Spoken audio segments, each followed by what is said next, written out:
Greetings. Shalom. The other day, or a few days, I don't know, it's harder and harder. I'm not even trying to track time. I think it was the other day. I noticed it before, but I didn't really see it. Um, it's interesting as far as the Father's name, of which his people, we do read, will know. So out the door, that thing has to go, that we cannot know his name. It's contrary to his word. And it's literally 180 to his word. And I shouldn't have to say where 180 things come from. You know, even darkness can say it. The backwards thing, the 180 thing, which is you can't know. But it's stunning to me how someone can say it's not in his word. Where else would his name be preserved? But obviously, we have to seek the truth from him on even what his name is, even though it's in his word right before all, every generation. As we do read, to all generations. His word and truth will endure to all generations. That means there's no skipping. That means history is left behind every generation, and his word's been around every generation. And what he supplied the saints of old, nobody knows. You know, we just believe, I believe and trust they had what they needed. But trying to find them and what they had when only the majority gets recorded in history, only the winners, like they say, only popular people. His people aren't going to be in the history and made statues of. So no one can say they know whether they had this or did not have this in 500 AD. Instead, the focus should be, what do they themselves have now? And not worrying about, you know, doubting that the creator can do something for his people because it was long ago or something, which would have been the present time for them. But there's proof, there's history that shows that his word has always been existing. It's always been. Doesn't mean every single person has known or seen it. I don't see that teaching anywhere. Although look what happened. Look at the history we can look at, and look what it is today. There's more Bibles for sure than there are people, and it's not doing them any good. And his name is in the Bible. Well, I mean, it's not in a English translation that says Lord, but it's in his word that anybody can look up today and still reject it completely. Well, let it be so. I'm not interested in what this world is doing or what the scholars and traditions are doing. That I know how the enemy works, and that there's layers of things to block someone that is getting close to the truth. There's going to be little soldiers and traditions in the way that get you to believe a false image that his word is corrupt, which then I would like to ask anybody who says it's some other name besides what we have in his word in Hebrew. Why do you say his word is corrupt? Answer that question, then we can talk. But I haven't found anyone to be able to do that. There's not much to say about an unbeliever because they're not claiming anything. So let it be. There's no judgment or condemnation. But there is a judgment for those that say they believe and claim to believe the Bible, which is like worshiping the book only and paper and ink. That they believe the Bible means they believe the words that are in there. They should be very careful to just blindly use that phrase, because that means they believe every word that's in there. Do they? Do they believe that the Father's name is in his word and that every generation his words never disappeared, it's always existed? And do they believe that his people can know his name, like actually declaring they will know his name, and not to mention any other Elohims? Have we done this perfectly? No. That's what learning and growing is purging out the leaven, purging out the lies, purging out the wickedness, spiritual wickedness, anything, and replacing it with the truth. That doesn't mean we knew something or did something right all this time. But the difference is you'll see that the heart doesn't go there. It doesn't want the truth. That's the truth, while it claims it does. That's the many. That will always be the many to the end of the age, like Noah's day. Do they have any prophecy that it's going to get better and better in this world? Well, here's Messiah's words. Noah's day, always true. Until further notice from the Creator in his own timing. It's Noah's day always.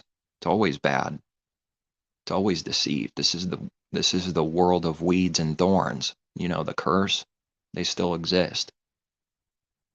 But what I came across is that some words have like a dot in the middle of them, and people will just, you know,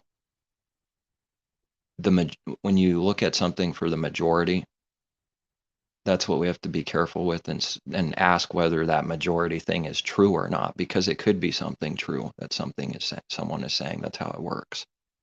You don't just throw away anything by itself, even if it's coming from, like a known person that people hate and say this guy's evil. You don't throw away their words either automatically, because they could say something that's true, and then you just make this false evil judgment and say it's not true when it was, which is going to be sin on our part. It doesn't mean we're one with it. That's not how I see people working, though, is without partiality, looking at each individual thing. And in his word, some words have a dot like in the middle of the letter where it doesn't seem like it makes sense, in contrast to the other letters that have a dot, and then it says, then this dot, like the shin and sin, it always has like a dot, but it's either on the right or left on the top of it, and it changes the sound. It's interesting that on the left it's sin. It's called sin. I don't believe any of his word has ever been lost. It's lost in people's mind, but not in reality, that it's right in front of us. He preserved it exactly as he sees fit. And why should someone doubt that? Well, they create reasons to doubt that. And once that's doubted, then they can slip in the lies and replace his word and replace the Creator's name too, and get people to think it could be anything, because they put doubt in their heart that his word is corrupt and wrong. Now you can do the next step, and somehow we're evil for just believing what we read now. Now we become the enemies to these people for believing his word's not corrupted, and like we're not so many who corrupt his word for profit or adulterate it. It's all these, word here has more than one literal meaning. Adulterate, corrupt, sell. It's a word that has this meaning, sell, but selling is corruption. It's adultery also. So that's just how it is. Different shades, different, you could use any of these words when it's proper like that, but to sell is to corrupt. You can't sell his word and not adulterate it either. It's spiritual fornication with his word. And I don't understand how people are out there, many, teaching that his word is corrupt, whether, not so much openly saying those words, or hardly ever, but their teachings teach that it's corrupt, meaning to believe something that someone is saying you have to believe that his word is corrupt to believe what they're saying. And someone, if they can prove that wrong, I mean, by all means do so. Certain things, when you believe you're doing something else right along, it requires that. It doesn't matter if someone's deceived. This is what's happening. That's what deception is. You don't know. But, I've noticed some letters, some words, the Father's name has the Yud He Vav He, and the H sound for He makes the H sound. It's not complicated, but when it's at the end of a word, it's not pronounced. Well, that's some kind of rule that at some point I didn't know, but what else don't we know? People are acting concerning his name as if they know everything already. So then they just slip in the lie. And to believe that lie, you have to believe his word is corrupt, literally corrupted, not even speaking spiritually, but it is a spiritual problem to literally corrupt his word. That's the connection in the heart. It's got to be a corrupt heart to blindly teach instead of saying, I don't know. What is the truth? Give the understanding. They'll say his word is corrupt. No fear in their eyes, no reverence at all. They think the Creator just allowed his word to be utterly corrupted by worms, as we do read we are in Job, just a worm before the Creator. I mean, that's the proper picture. That is the truth. Just like a little worm crawling that he could just step on whenever he wants for a judgment, and it would be a righteous judgment because a lot of evil was done before it got stepped on. So then I don't see any fear. I don't see any of it. It's for the many that are teaching his word is literally corrupt. I don't understand it. How do they even go in that direction? How do they even touch that direction? In ignorance, we've done things that line up with that. But I mean, when we know something, I mean, my goodness, how do you keep doing the same thing after the knowledge comes? There's no condemnation for someone that doesn't know, but if they're not seeking the truth, then what are they doing? But see, this is revealing the heart. It's so much greater than any given thing, even though the Father's name is not to be said that it's not great. And I don't mean that, but like literally someone could just say, it's just a name, and in that way, just say it's like a nothing. It doesn't matter at all, even though it's the Creator's very name, which I don't understand why any believer wouldn't want to know at some point their Creator's name and Messiah's name. But they have reverence for earthly kings, queens, leaders, masters. And if you say their name wrong, out comes the whip. You better duck, because that's who man is, wrath and merciless. Just if you do the slightest thing wrong with these leaders, they're on you and they're stepping on you. You have to do everything perfect before their face. And even when you do, they'll just raise the bar on you to an impossible level so that they can say, you should have done this anyways. You should have done this anyways. And this, it's out of an evil intention that, evil masters over jobs to the slaves. They think something changed. It's still master and slave. It's always been.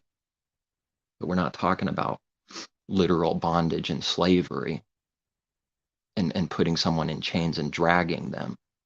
But it's still spiritually, it's still slavery. I mean, there's nothing wrong with being a slave, a servant by itself.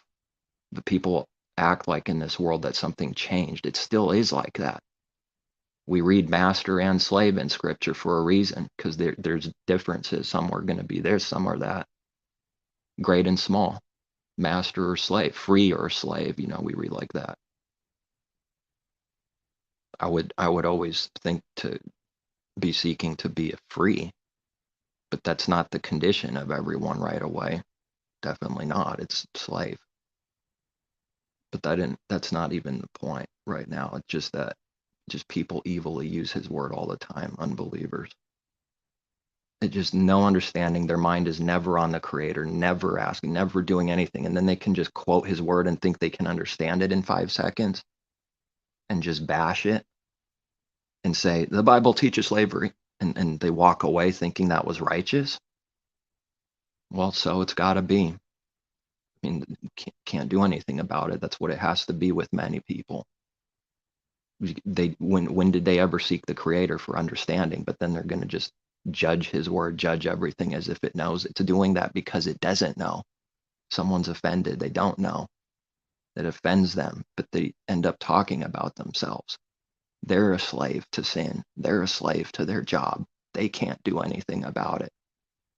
They have to do what their master says. Oh, and they do, because they fear losing it. I've seen this connection. It's very real. It's scary real. Someone trashes their own job all day long. and then someone asks something to be done, and they don't want to do it for you. And then they worship some weird rule that they claim to, and they will not do it for you. Now they're acting like they're worshiping their job and care so much about their job when they don't. All of a sudden now they're acting like they care about their job that much, worshiping it. I can't do this for you. I can't do a simple thing for you. Exchange this for $1. Can't do that. Now I'm worshiping my job and acting like I'm righteous and sticking up for it. Right before that, they were just secretly bashing their job or bashing their manager, bashing everything. Who hasn't done it? But the point is, what is this work? Where all of a sudden you make a show for like worshiping the rules and acting like you care about it so much when you don't. This is confusion. You can't explain this to this world. You have to see it in spirit. There's no explaining it. It literally is a mess, and confusion doesn't make sense. It's not supposed to make sense. That's what confusion is. If it made sense, it wouldn't be confusion, contradicting and hypocritical. Babylon is confusion, judgment. Part of it is to be confused, spiritually drunk. The earth tosses back and forth like a drunkard, like we read. That it's something like being drunk, literally, but this is a spiritual condition and judgment, and nobody can stop it. Not everyone's getting drunk all the time, but everyone is drunk that doesn't know the Creator. Yes, spiritually drunk. And once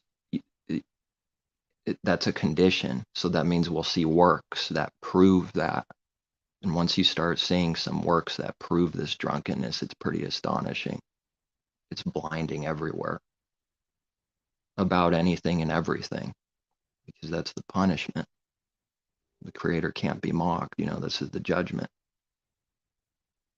They can kind of try to create a life where it looks like nothing is happening, but it's not true.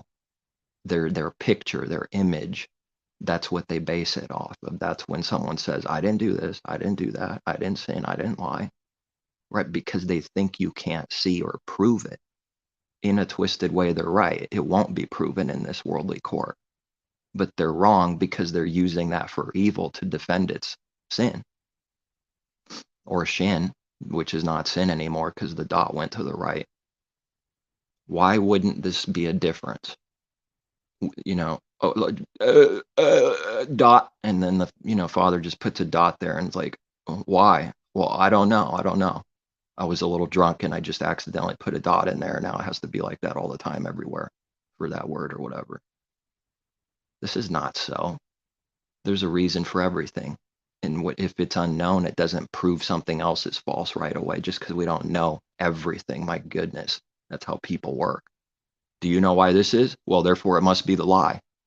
Instead of just sitting there without partiality, not automatically buying the lie and saying the lie is true because we don't know another thing over here or over there.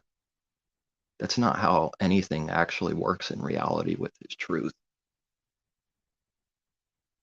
Not knowing something doesn't prove something else automatically, although we do have evidence that there is a difference between the beginning and end, something about it. And if we don't know perfectly why, it doesn't mean something isn't true automatically. What would be a lie in His word that is? Why not just say, okay, this is it.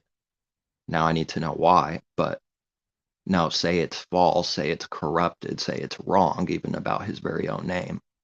Thousands of times it's wrong all of the times because they don't know something. Then they'll try to say that, well, do you know why this is? Well, my lie is true and His word is a lie. See if that isn't the work being done most of the time, everywhere. That same work with everything spiritually. That work, what that work is in the heart, in spirit, being done everywhere.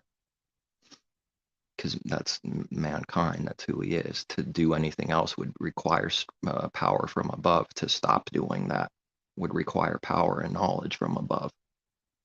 To look at something without partiality would require strength. To do evil requires nothing. To just be who you are, then you'll do evil. That's it. Just do whatever's natural and the dictate of your own heart, worldly wisdom, then you will do all evil. No worry, just be as you are, which is evil, because no one does good of themselves. When that's exposed, then they will reverse the scripture that no one is good, not even one, none is righteous. It's not a theory. His word is speaking about reality. No one is good. The heart, reality, not even one. There is a good way, though, or there is a way, and that way is death. But of self, no one is good, not even one. Not even Messiah of himself can do anything without the Father. He said so. Of myself, I can do nothing. And if he seeks his own glory, he's nothing.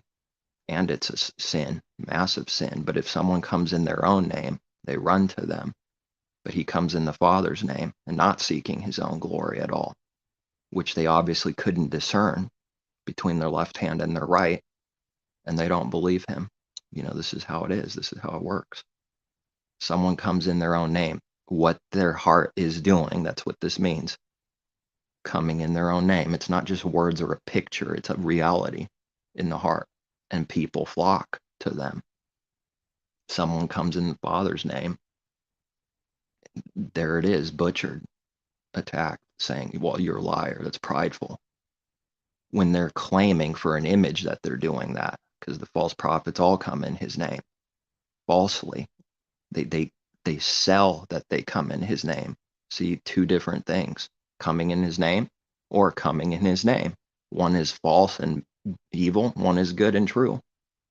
And they both have this in common: coming in his name. Yet one of them is projecting to come in his name. That's what they're selling to people. And they're not in reality. The other says this Messiah, he's not coming in his own name, and he's doing that actually. That's when the world will hate the good works, because you're actually doing it and no one else is in the world. Because they're just talking. They're not doing. The devil can handle anything as long as it's not real from the heart, as long as it's not actual spiritual good. It's accepted.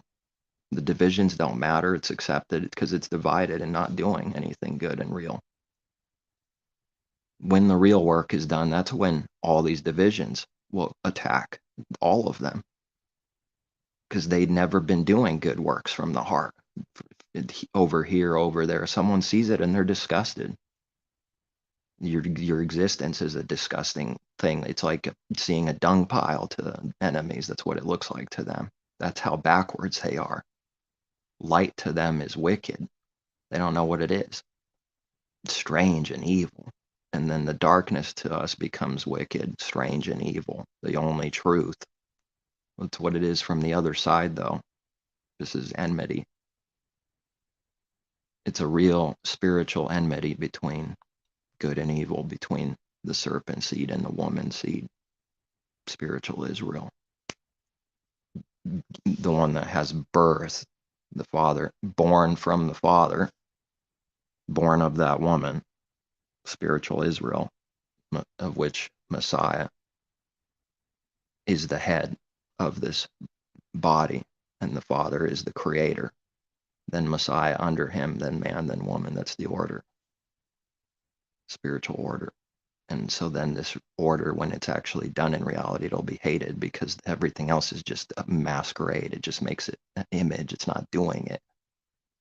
As long as you're not doing actual righteousness, it's going to be okay with people. Even if they're divided carnally, it won't attack you for doing that. It's not going to be the same as doing actual good. It cannot love good and cannot be one with good, whatever good is. An enemy cannot be one with it, cannot love it. They can only pretend at best, but eventually they have to go away because it burns them. Sometimes it happens right away. Sometimes it happens a little bit later, where they finally realize it and start murdering you. Well, sometimes they seem to accept it, and sometimes they don't accept it instantly. All this is true because I've experienced it all. Both do happen at different times. A little strange in its own way, but there's reasons for everything. Like Messiah said, you know, walk with the light while it's with you. Well, he's a light, and they like that in their own way for a little time. Yeah, but what happens when he goes away? They didn't learn anything. They didn't become lights themselves. Then they're back into darkness. Walk with the light while it's with you, and then he goes away. And now there's no light in the world. Until they received the Spirit, the disciples, they were broken. They had nothing. They doubted it all. The Messiah's dead to them. That's what they believed. And they were broken. That's carnal man. He can do nothing. But then the Spirit came on them as Messiah promised would, which they didn't understand at the time while he was with them. They didn't understand any of the parables for real. But they did say they did, because that's who man is. They lie all the time. That's who everyone is.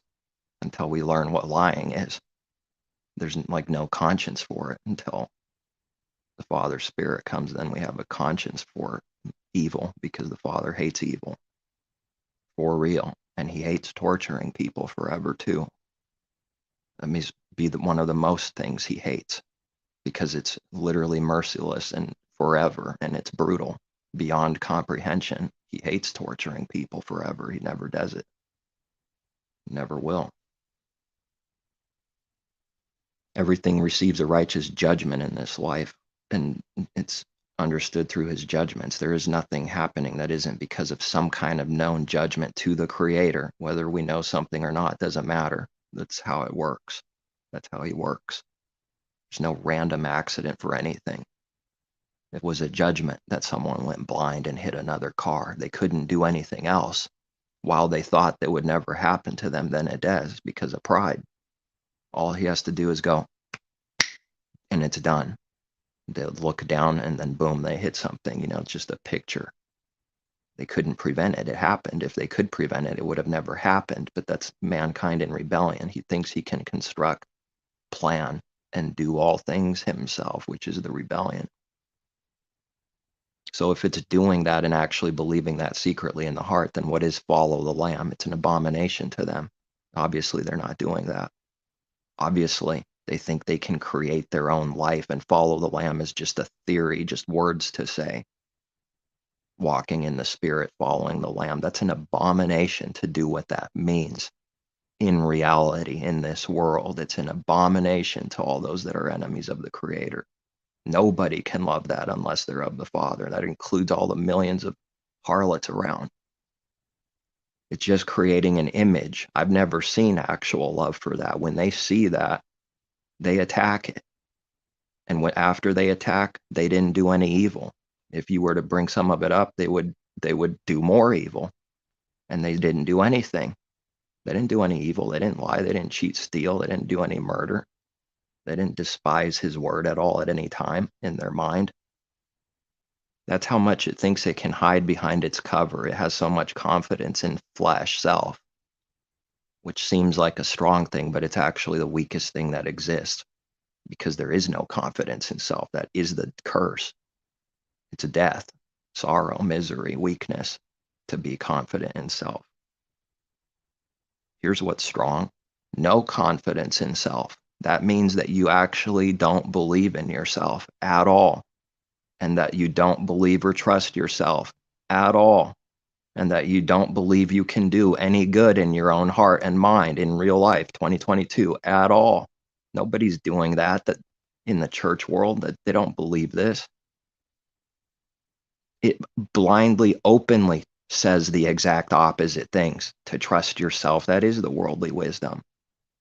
Can't do what we read for what it means in spirit. How?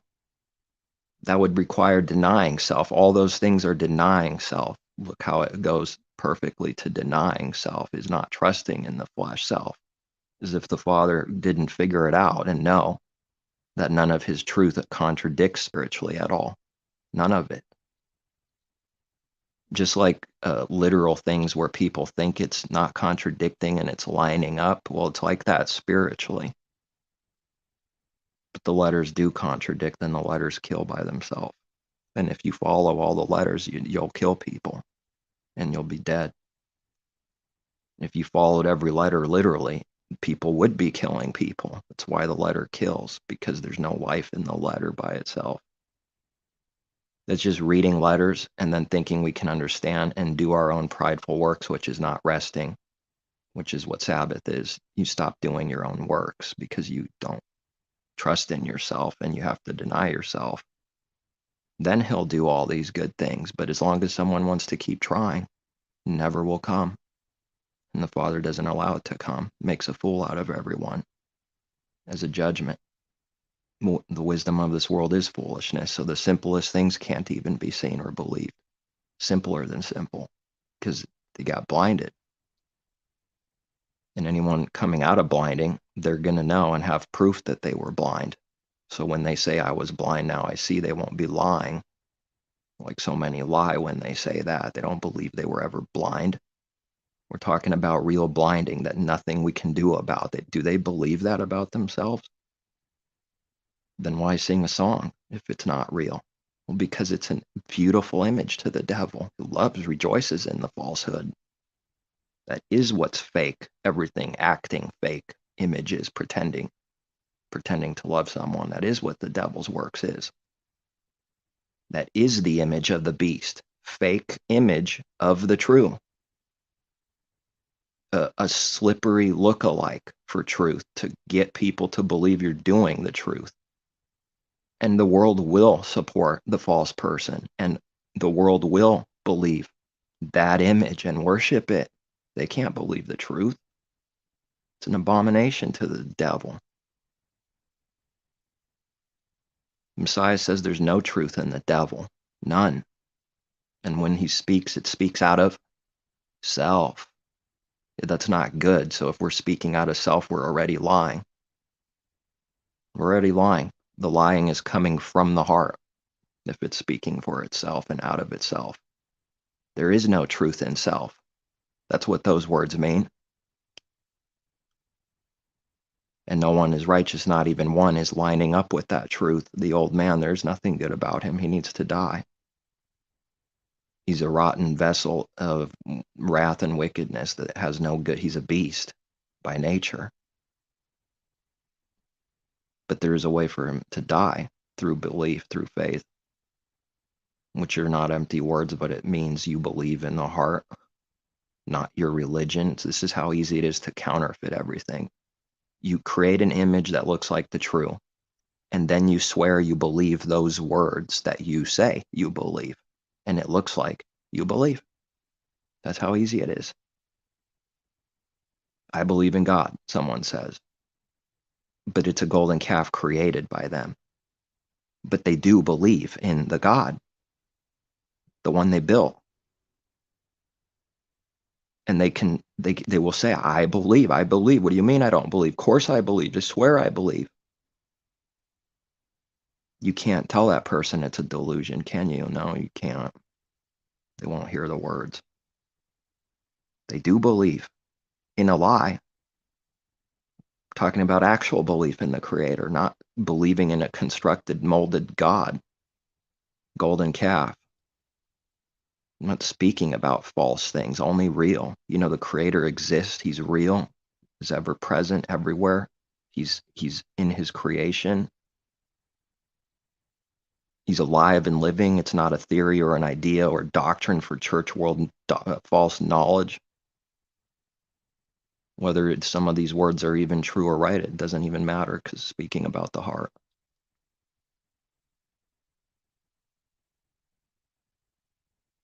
So why is there a dot in the Father's shortened name?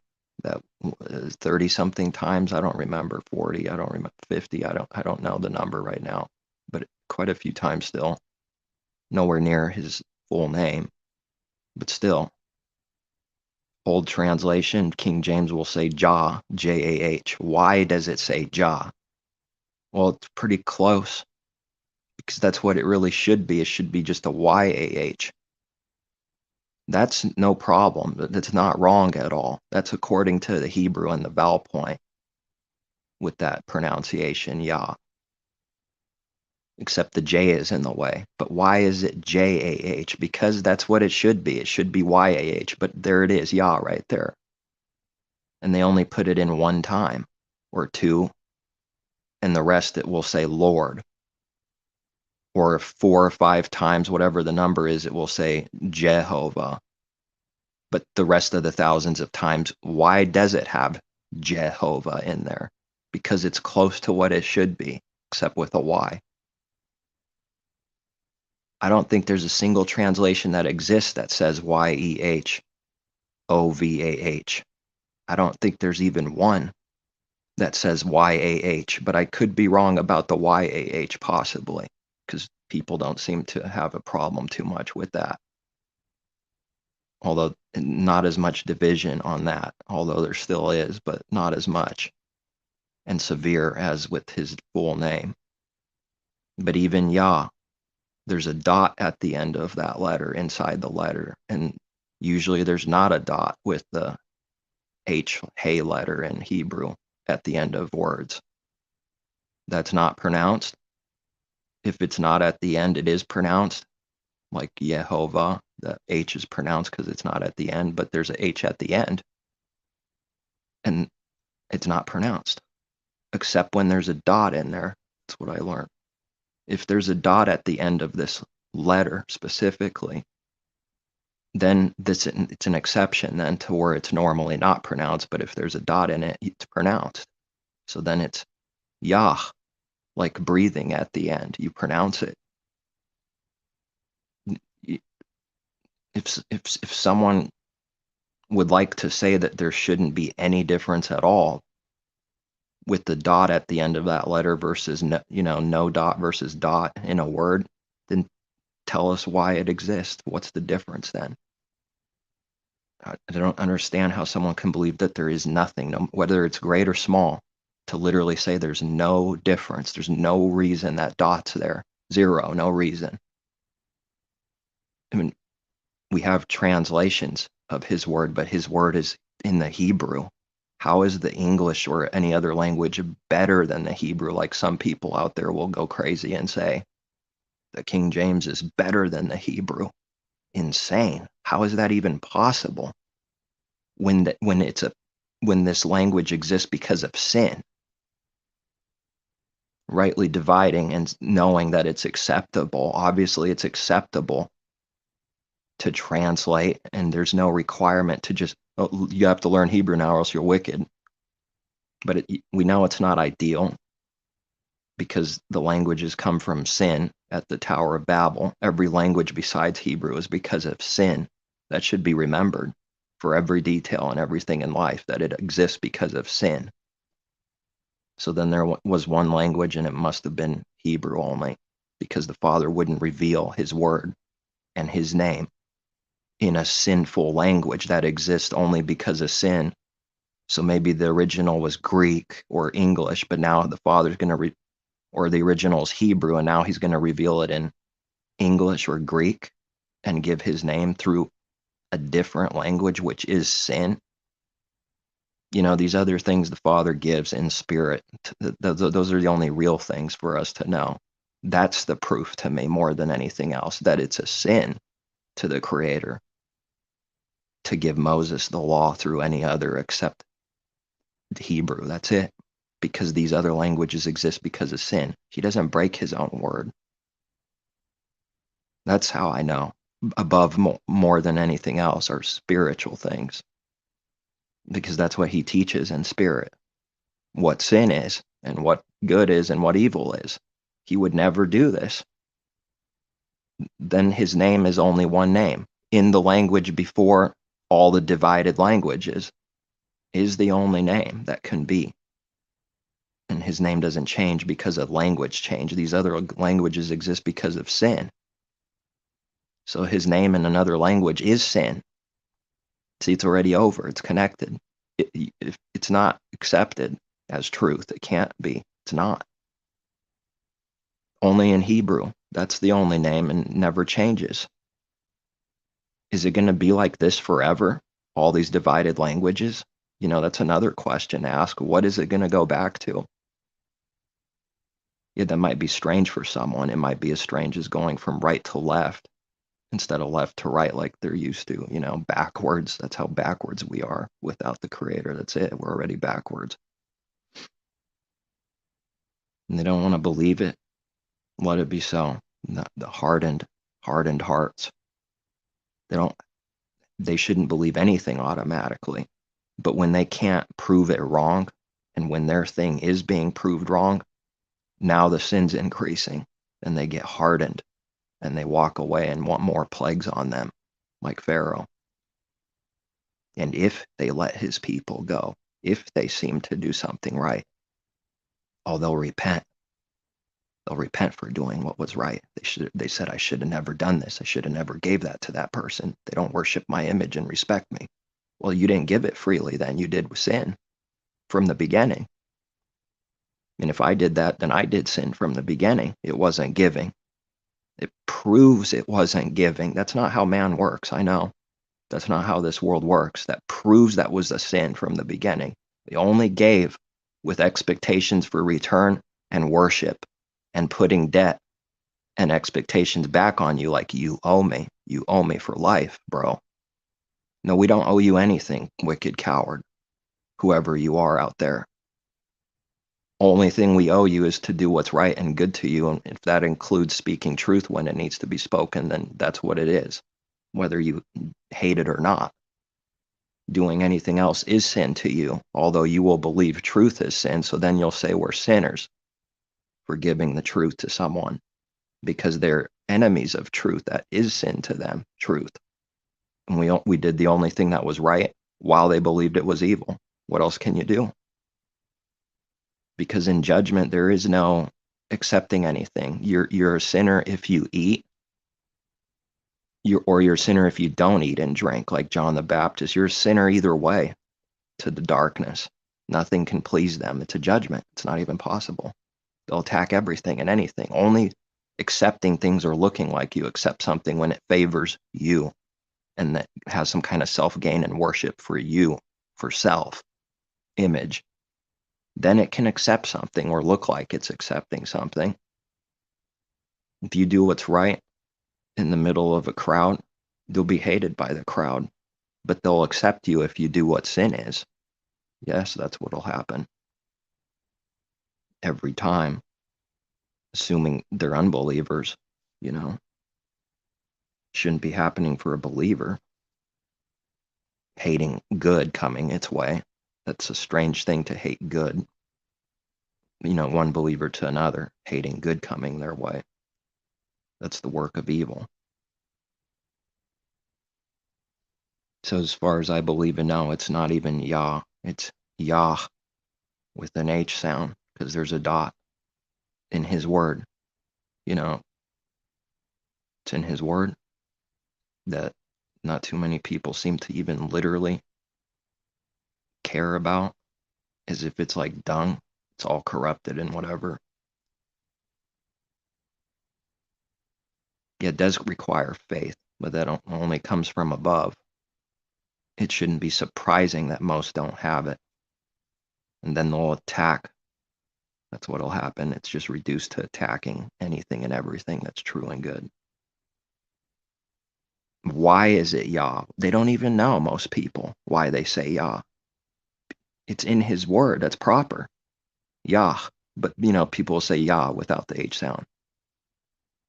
It's not to make it a big deal. It's just what I'm trying to bring out is they don't even know why they're saying it. Is it because it's in his word? Is that what people will say if they're cornered? Well, here's what's also in his word. Yehovah, with the stress mark at the end. That's what's in his word. So they're not telling the truth when they say it's Yah because it's in his word, are they? We can't ask these questions. Even to our own self, what are we doing? What am I doing? Well, that was wicked. That was delusion. Yeah, that's going to happen. How is that person telling the actual truth that they say it because it's in his word when this one is then they're 100 and 1,000% more. Instead of 30, 40, 50 times, it's in there like 6-something thousand times for witnesses. And we say Yah because it's in his word. How is that true? If they reject what's in his word way more times, which is saying something. And there's teachings in scripture that talk about what I'm saying. Accepting something like small, but then rejecting something that's the same, but like way more proof and way more witnesses. It doesn't make sense.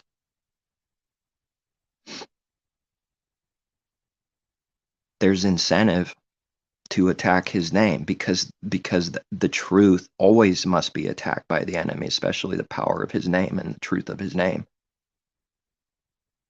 So then there's attacks on it. There's always been traditions for hundreds and hundreds and hundreds of years that people have in their mind. And then these traditions get you to subconsciously even believe that his word is corrupt, that you can't even believe what's in it, literally. You can believe any other word, just not his name. Not too much else is corrupt, but his name is, though. I think they should think about whether they can say that in judgment, that you were wrong and your word was corrupted. What do they think the answer is going to be? Let every man be a liar and Elohim be true. They're going to be found corrupted and wrong. It's already happening, but not too many are seeing it. Nobody's going to be able to say the Creator's word was corrupt and the Creator did something evil or sin and wrong, as if he's hiding this, yet he's hiding it because of unbelief, because of sin. He's not hiding it from his own word. This is different. And now you have to trust some man that says it's this or that, which has nothing to do with his word. Zero. Those other names have nothing to do with his word. They're lying when they say it does. Because if they were telling the truth, they would also accept exactly what's in there, which is the same vowel points as Messiah's name. The first two vowel points are identical. It's not a mutation. How come so many other names have those same vowel points with the first three letters of the Father's name in it? Are those all mutations too? And Yehuda and Yehudi, Judah and Jew, also have Yud-He-Vav and the same first vowel point. How is it a mutation? Because of some tradition. That's it. That attacks his name. And then it acts like it has reverence for it when it is the attack and blasphemy. To say, because of some tradition, I'm going to write in the preface of every Bible translation virtually why we replace the Creator's name with Lord, and sometimes 300 sometimes with God when his name is next to Adonai. Then we'll go away from Lord 6,000 something times and put G-O-D capital because it's next to Adonai, Hebrew word, because then it would say Lord, Lord, and it would have the same sound. Oh no. So what does the devil do? It acts like its sin is righteousness. We don't want the same sound. This is so corrupt and blind. We don't want the same sound, Lord, Lord, because in the actual Hebrew, it's the Father's name and Adonai, two completely different words, not even remotely the same. So we don't want to have Lord, Lord. So then here, when it's next to this word, we'll put G-O-D, God, capital G-O-D. That's the Father's name now, but we say God instead of Lord, so that it says Lord God instead of Lord, Lord. It just masqueraded because the truth is that they're two different names. If they accepted the truth, then you would just say Master Yehovah. Now it does one lie by replacing the Creator's name with Adonai, or when his name is next to Adonai, then they'll say his name is God. G-O-D, capital G-O-D. So that it doesn't have the same sound, so that it's Lord God instead of Lord, Lord. That's not righteous. It's wicked. It's blind. And then it acts like it did righteousness. We care. We care. That's like the heart right there. Look, we care. We don't want it to say Lord, Lord, because we know that it's two different sounds. So we did what's right. We put God here because it's based off of sin, all of it. There's nothing good about this. It should be Master Yehovah, Adonai Yehovah. Two different words, but then the snake comes in and doesn't want that name anywhere in Bibles. And doesn't want that name anywhere. So then we'll just put God there because our Lord tradition runs into a problem because it's sin. It's just a matter of time before it runs into a problem and gets caught in its own deceit, then has to masquerade and look something like the true by creating two different sounding words, because in Hebrew they are two different words.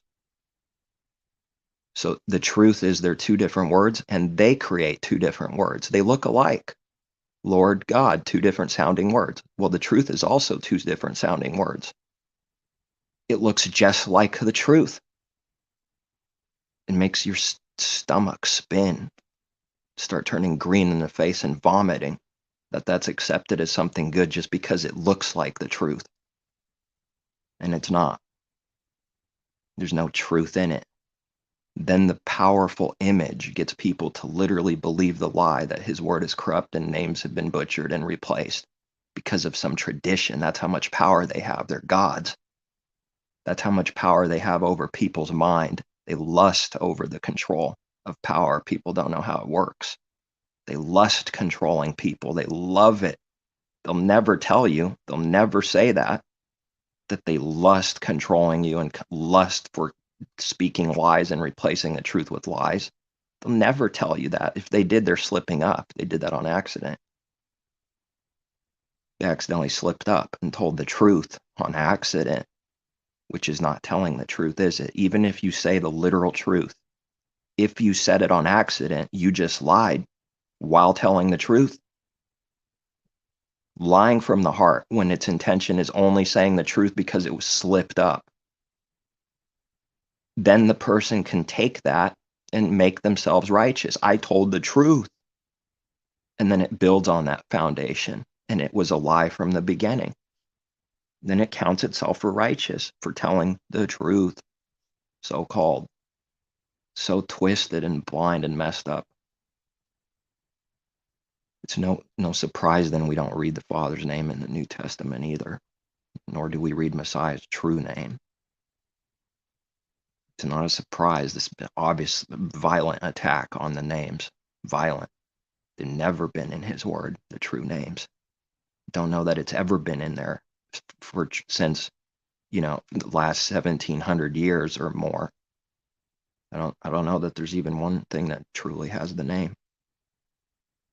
That there is something that exists, maybe more than one, that has Yehovah-Yah, because they're right in the lukewarm. They don't want to go to the right or left, so they stick Yehovah-Yah in there, and it's not even proper. It's just the literal Hebrew letters right there, of which someone will just in their mind go Yehovah-Yah or Yahweh or Yahweh, whatever someone thinks the name is. Then they act like they're righteous for doing that. I'll tell you why they did that, because they don't want any criticism. That's what they tell you themselves. They don't want any tribulation at all in their translation. So they'll just put Messiah's name and the Father's name with the literal Hebrew letters in there. You're just reading, and all of a sudden it's in Hebrew. It's not consistent with everything else. Why is the name not in there like it should be pronounced? It's so that anybody could say whatever they want, so that nothing comes back on them. That's lukewarm. They went right in the middle. But no one's going to believe that's sin. No one's going to believe that at all. That's sin. They're going to say it's good that they did the lukewarm thing. I don't care that it exists. I'm talking about the heart. I'm not talking about one individual or two individuals personally. This is who mankind's heart is. They'll count it for good. When there was no good, it had a corrupt intention in the heart to do that. Coward. If it put what it thought it is, then it would receive a bunch of attacks because that's what this world is. It attacks it attacks everything, even itself. Divided divisions attacking itself. So it did what it thinks will receive the least amount of tribulation and attacks. Maybe they shouldn't do any translation then, if that's what they're going to do, and just do nothing at all. That would be better to me than to do that cowardly work. How is that doing any good? How is that helping anything? Okay, we have these letters here, but now people say it could be anything, whatever you want. So what's the point? So someone's going to say it's Yahweh. What's the point? And someone else says it's something else. What is the point then? It's just it's not doing anything except continuing the division. Afraid to say whatever they believe, whether it's right or wrong. It's definitely not what we read, though. How do you know that's true? How do you know that's true? No one knows anything that's true unless it's being given from above. Nothing. But that question's only asked to suppress truth and hide and continue and justify whatever is sin. It's not asked out of a righteous reason. How do you know? 2 minutes before, that person was claiming to believe something, but now they know. How do they know? Did they think that the question can't be asked back on them? How do they know what they say is true? If it's using that as an attack this way, what no one can use that as an attack back to them and people that are lying? False prophet goes, how do you know that? Because it's against what he says. But no one can say, how do you know, right? No one can do that back to him. How do you know? Tell me how you know now. It's not based on truth. Then we'll just start questioning everything, I suppose, for everything. How do you know the word door is door in Hebrew? How do you know this? How do you know that? How do you know this? How do you know that? Well, yeah, that's faithlessness. That's what someone's got, then that's why they're doing it. Doesn't matter to me. Can't change that.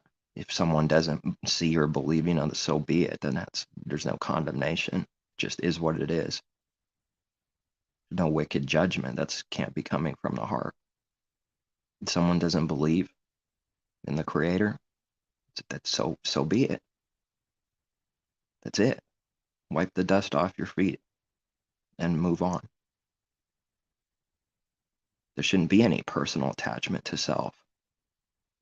That's evidence that it's your own things, which is evidence it's a delusion, because our own things are never the truth. Can't get truth except from him above. Can't understand anything. How do you know what murder is spiritually? Someone could say, how do you know? How do you know?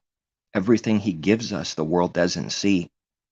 Of course it's going to say, how do you, it's never going to be an agreement. It's called enmity.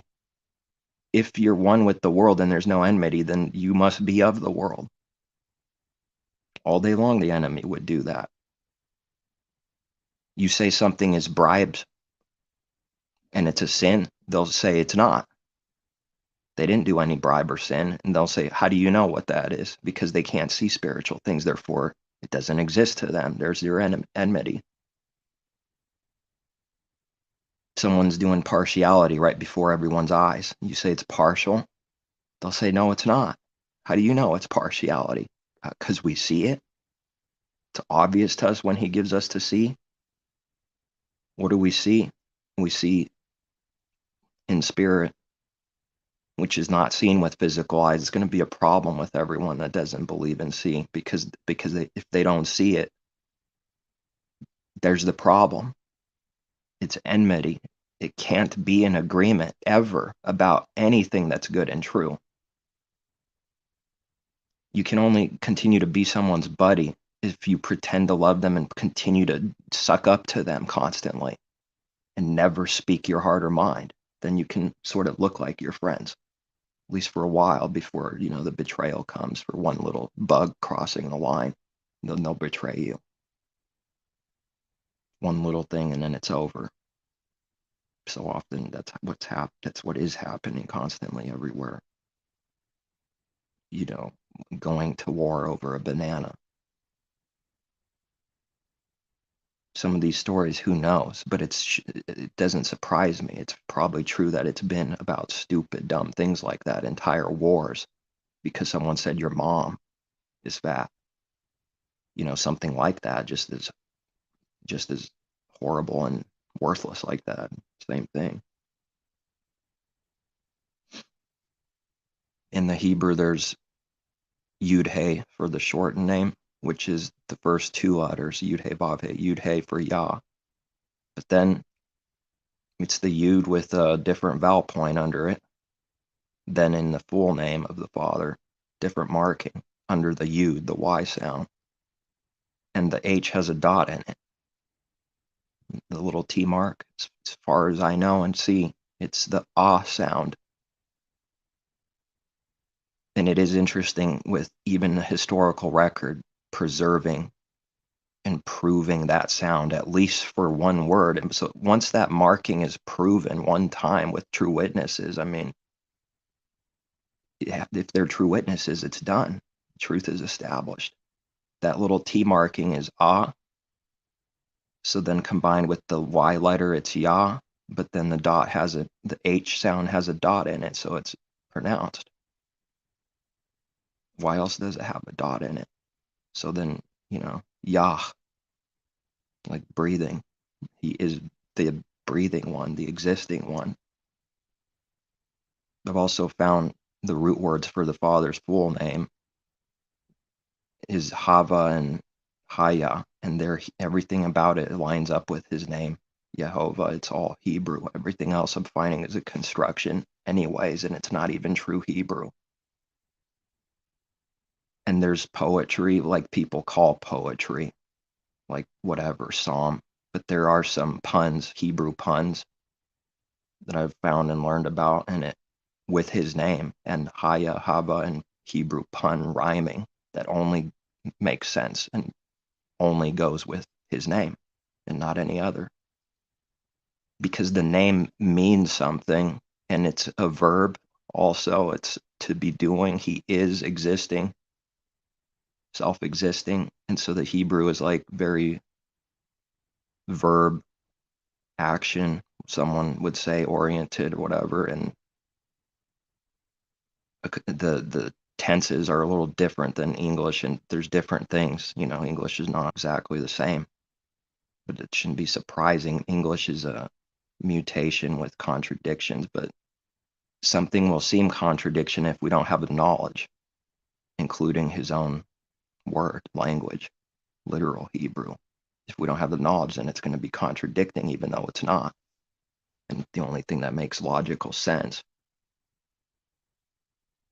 And there's order, and it's consistent. You have this with this marking, it's always this. You have this with this marking, it's always that sound. With combinations and whatever rule it is, it's always the same once it's established. It's not like that with English.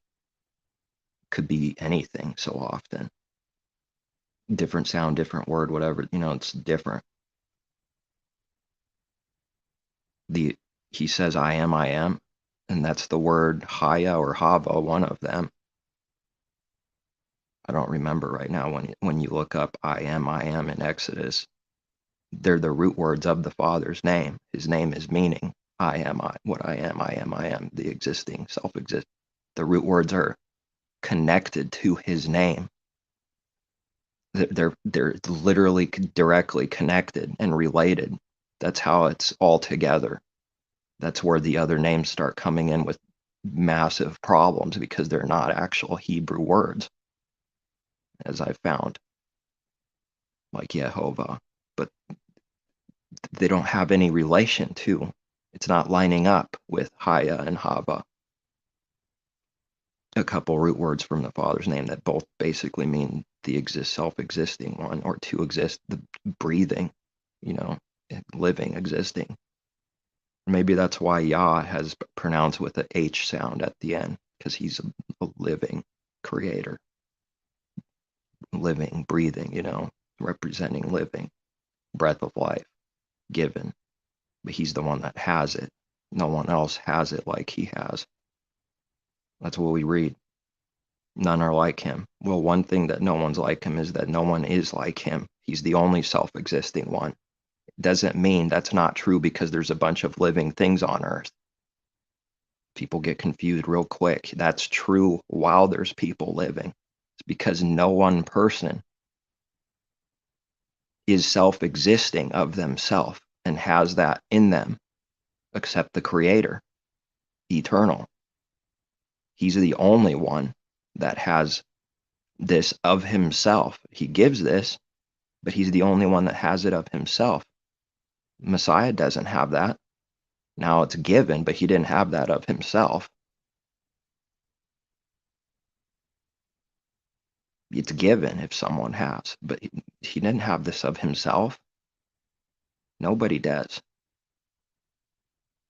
It's a blasphemy of blasphemies connected to all truth. It destroys all truth. The Messiah is the Creator, God-man, they're blocking all the truth.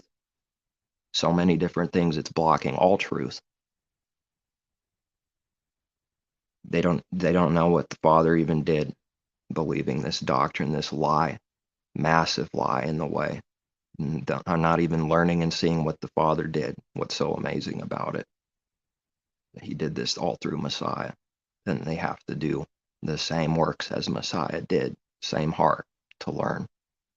Mind of Messiah, that means to live as Messiah lived, who has the Father working in him. Same for us. Mind of Messiah is reality. That means you think like him and work like him. How could someone say mind of Messiah and you have nothing to do with him, with works, with real things that require your mind to do something? So then unbelievers don't have the mind of Messiah. Their thoughts are never on the Creator's things, like we read.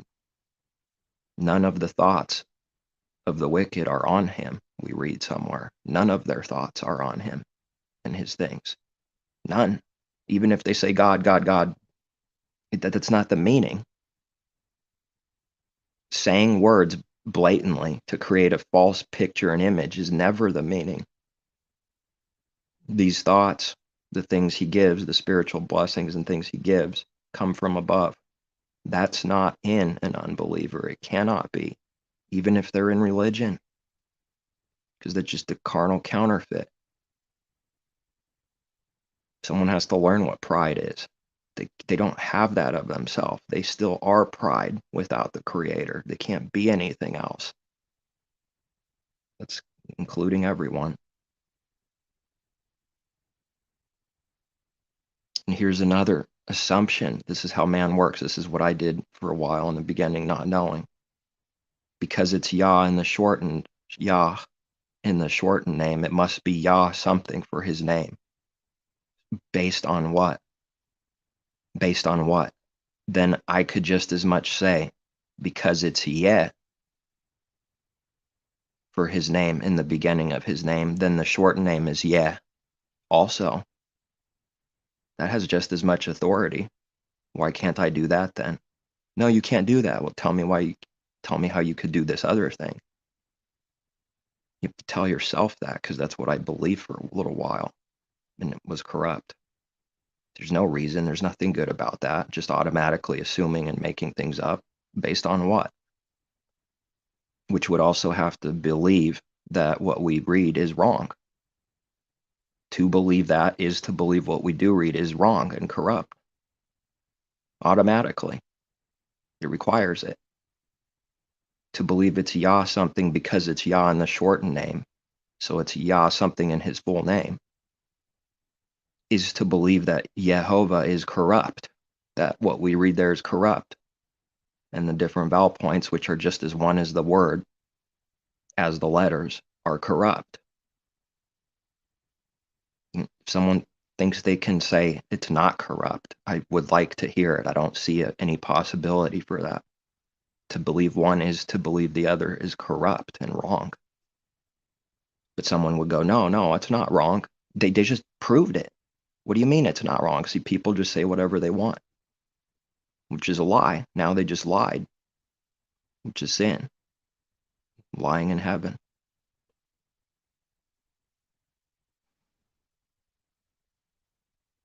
There's 20-something names that have the first 3 letters of the Father's name in the people's names in scripture, 23 or something, 24.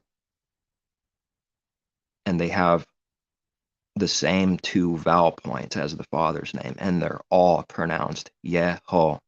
All of them that have the same letters and same vowel points are Yeho. So how is that a mutation, like they say? Yehovah's a mutation. Why is it so deeply connected to all these other names and words in scripture, and they never can find Yah anything when it's at the beginning of the name? Never.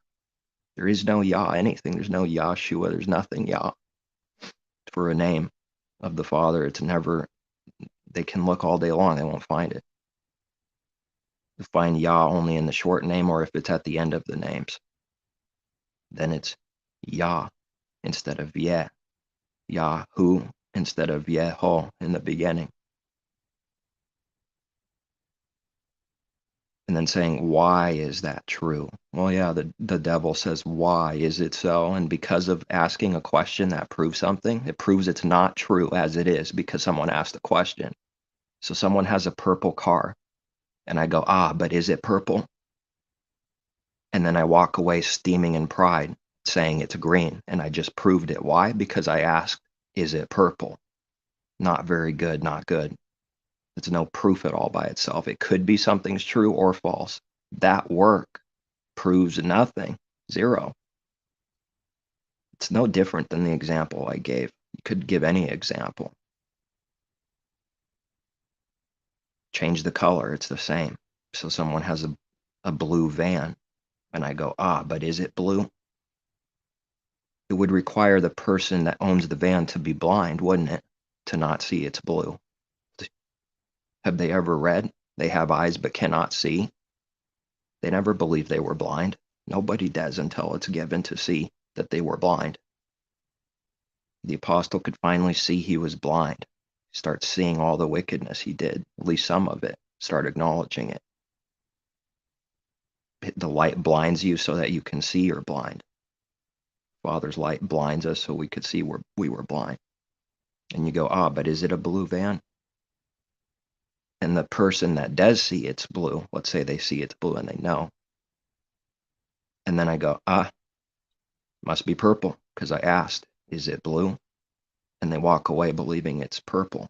And the guy that knows it's blue is going, wow, it's blue. It's right in front of them. It's blue. Wow. Because they asked me if it's blue, that proves it's purple. See, it doesn't matter even what the answer is. I'm talking about the work in the heart. It could be yes or for this, could be no for that. It could be blue or purple. None of that matters right now except for what that work is. Why was that work done? Well, then you start getting into deeper things of the heart. So then we can't do that for anything. Can't work like that. That's how the world works. There's no set apartness from the world to work like that.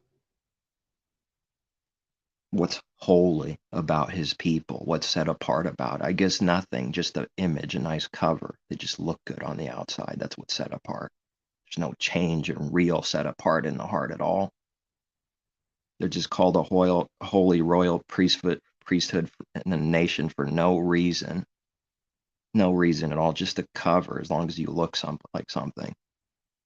That is the blasphemy and sin. That is what death is, no heart. Your mouth is there, but your heart is far from me. Well, there's everything. There goes everything. That mouth is worthless now. They honor me with their lips, but their heart is far from me. That was everything. That was literally everything. That means they're sinners. There's nothing good about them. They're not doing any good. Those that Messiah spoke of, of them, their mouth is there. It's always there in religion. We shouldn't expect anything else. Where's their heart? Well, for many, it's gone. It's far from him. I did see some connections with Yahweh, though. I found it interesting. With Yehovah, which is Jupiter, which is likely how the Romans would have said their god Jupiter. Yehovah, Is it 100%? I don't know 100% for that thing, but it's making, there's some pretty good connections that Jupiter is Yehovah, and that's maybe where Yahweh came from, and it's the pagan mutation and beast. Then the beast says Yehovah is the mutation and beast because it is. Who would know the difference? Who would see it ever? For any sin, for anything. That's how tricky it is all the time. Then it will construct false witnesses and evidence to make the truth look like a lie and make the lie look like truth, because we can't do that. We never can do that.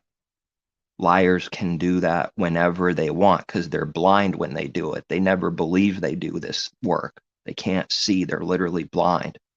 So they can say whatever they want that we can't say. They're always going to win in a worldly wicked debate. Always. You just stay away from it completely. Never win these snakes. They'll do anything to make you, try to destroy you. But they think by destroying your image, they got you, when it's exactly what we're denying is our image. They can destroy our image all they want. That's what we're denying. They're not doing anything. You care about the image. Can't care about the blasphemous image, worshiping our image, going crazy when the camera lights are on, and mouth wide open, you can fit a pool table ball right in it every single time.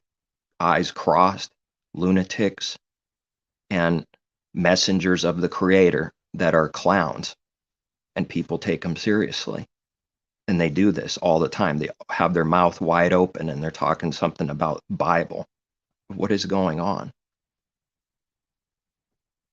These people need to be snapped out of their delusion. It's just desperately trying to get attention and worship, and it's using his word to do it. Just like someone else is using, well, I can make bread. I can do this. I can make a part for a little car or something. That's going to be my niche or niche, whatever. It's the same exact heart. So just using his word like a whore, it could found a way to make money using his word, just like any other product.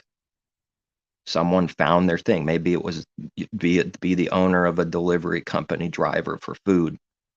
They found their little thing and they want the money badly, so that's why they do what they do. So then these people also that sell his word, they only do so because they found a way to make money and self-gain or hopes of gain. And if some get cut off from gain, they give up, go try something else. Because many people don't make it. It's a lot of competition that you have to fight to get rise in this world. A lot of competition for all the merchandise pumping machines.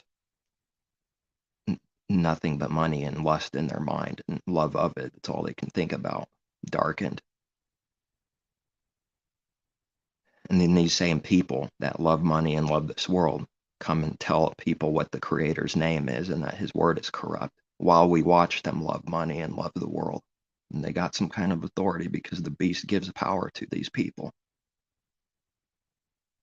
Yeah, the devil gives a little power to these people for a time.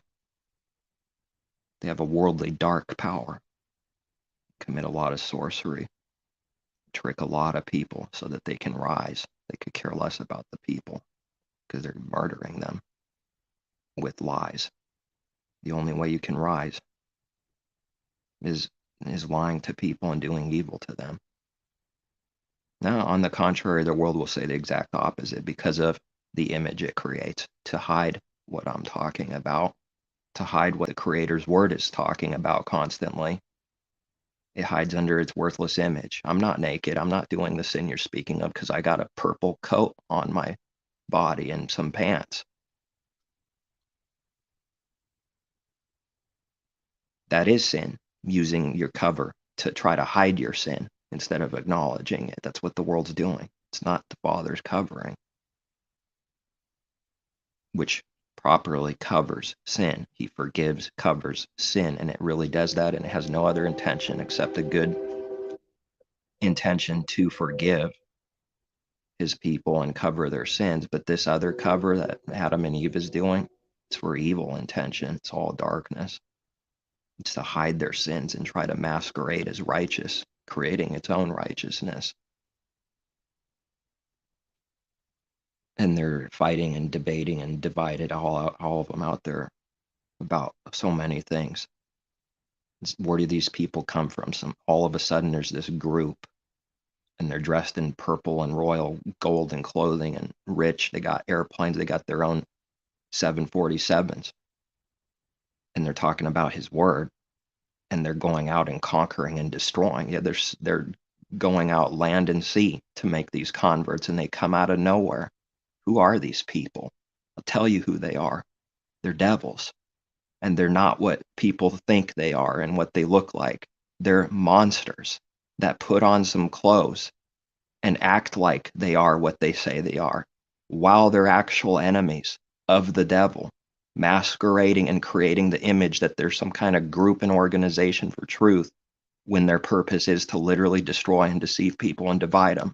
That's who they are. And no one's brave enough, because they've been seduced and deceived by them, to tell that to their face that that's who they are. They'd violently rage for being spotted for who they are. They'd have to try to send its messengers in the dark to try to destroy you now, because it was true that they're a darkness. They're who knows who these people and agents are? Never know who they are. They're in deception. They're delusional. They don't even know who they are. They've been so blinded. You have to be pretty blind to do some of these works constantly. You have to be in a lot of sin and blind to pick up the phone multiple times per week, even for months, and pretend you never hear your voice every single time. Can't hear your voice, can't hear your voice. Shut the phone off or shut the thing down and recall. Now I can hear you, even though the other one was received on the other side. What is that? I don't even understand it. That's so strong of a judgment. I can't believe it. Experienced it. No one would believe that, because it looks insane to tell the truth. No one would believe that that's what's happened. No one in this world. That someone pretended to not hear you every single time for months straight on the first call, but on the second they can hear you every single time. What happens when you ask? They go crazy. Then they try to start, they go, because their sin has been spotted. Can't be one with someone like that unless they repent, because then they're just trying to destroy you. It's some technological thing. 1 in 1 billion tries to use all these snake tactics to make you look like you're blind and make you feel guilty, because that's what it is, blind and guilty. It has to dump what's its sin on to you that it has itself every time, all the time. Cannot acknowledge what it did, which is, I got stuck in a lie and couldn't get out. They can't tell you that. They can't tell you, can't do that. Here's what that would look like. I lied. I messed up. But then, to go even further and say why, well, that's real deep. Definitely don't want to go there. Don't acknowledge sins one to another. Don't do that, says the devil. Never do that. If you do that, you'll get healing from the Creator. You'll be blessed if you do that. So don't do that. Be cursed and hide. Hide your sins for all the time from everyone.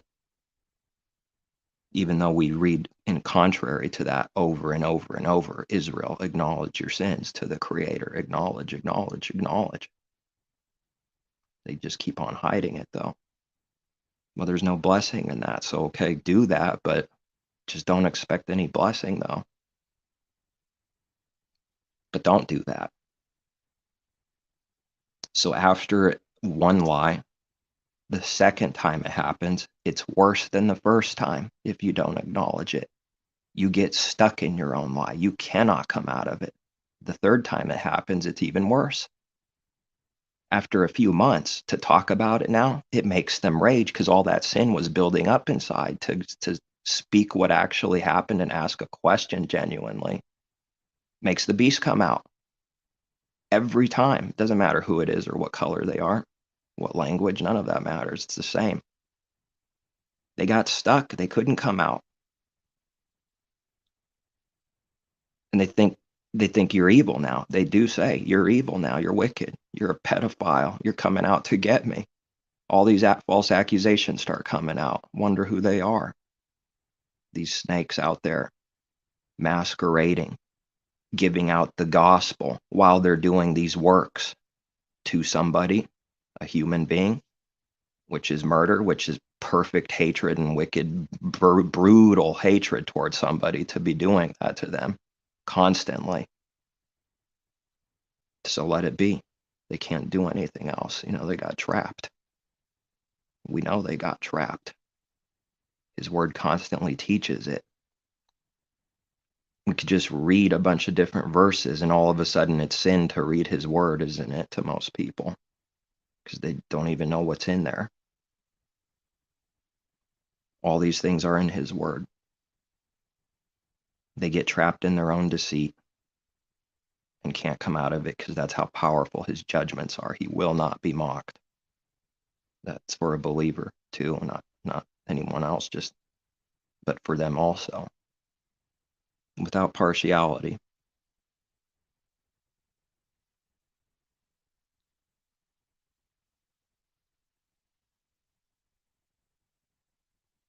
So then what?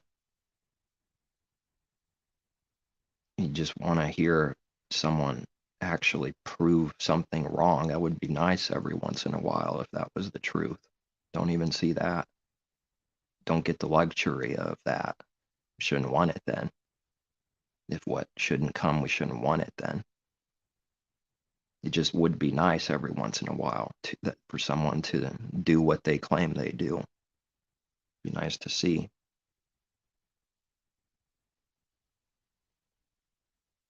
It's so incredibly simple. That's going to be a problem too.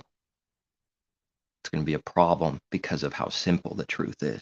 They can't, if it starts coming to them truth, they see a flash of lightning of how simple it is and they go, no, it can't be that I made it this complicated and I'm in this much confusion and delusion about this or that or this or that. No. So it's biased, it's partial, which is all sin. So then it won't see. It's going to have to believe its own lie continually because that offends it. That truth is simple. Also, there's a problem too. It's so simple, it's going to burn up their ego. Got to live, though. We have to keep staying alive, though, in the beast. Save our soul, which is destroying ourselves, which is a contradiction. If they acknowledged their sin and repented, which is dying to self, which is what they're trying to keep alive, they would have the true life. But because they try to stay alive, they die for real inside. That's the Creator's judgment. Whoever's saving their soul, they're destroying it. Oh, this is for the future or something. It has nothing to do with now, says the church world, to try to hide all this truth. That's pretty wicked to say something is in the future and make it seem like it's in the future only in people's minds when it's actually applying right now. That's also evil and a trick. But it'll casually say Hollywood has sold its soul, and it applies to like them sometimes only. Never self, never everyone. Just this few select people, whoever we choose. Those are the evil people. That's why we read whores and prostitutes will enter the kingdom before these great people that people revere and love, that are religious leaders. Whores and prostitutes have entered the kingdom before them. It's been happening for a long time. Nobody's going to know about them because now they've become whores and prostitutes to the world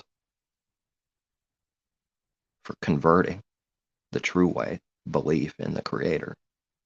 They've been entering the kingdom before these religious leaders, and it's going to continue to be true. And they just might be some of the last people in all of creation ever, some of these big shots.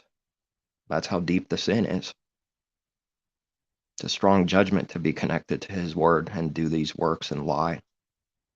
Like it's no big deal, like a common thing. Lying messengers of the Creator with their coming in his name, but they lie all the time, must be liars.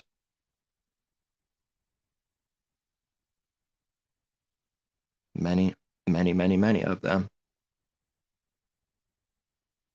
Just like we read. Never thought it was self. Never thought it was us. We're not the beast. We're not evil. We don't have to repent. It's always somebody else. If we could see some of its sins, it would be in shock at how much sin it does every day. Be shocked. But because it cannot see, there is no shame. Yet we read that. There's no shame. Is there any shame in Israel? They have no shame. It's like a prostitute has no shame. Like a porn star, no shame. But this is what the heart is, though. Real spiritual wickedness, no shame. Takes pride in it, and it wants you to be destroyed like it. Never forget it. These people are not good. It just needs to be said what their heart is. You cannot be anything else. A porn star can only want you to be destroyed, period. That's it. That's its work.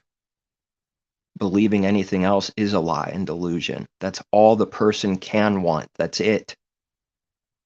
Because in reality, these sins cause death in reality for doing what they want you to do. They want you in death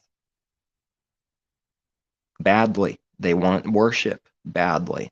They'll say so. Everyone out there, they slip up sometimes, even people on TV.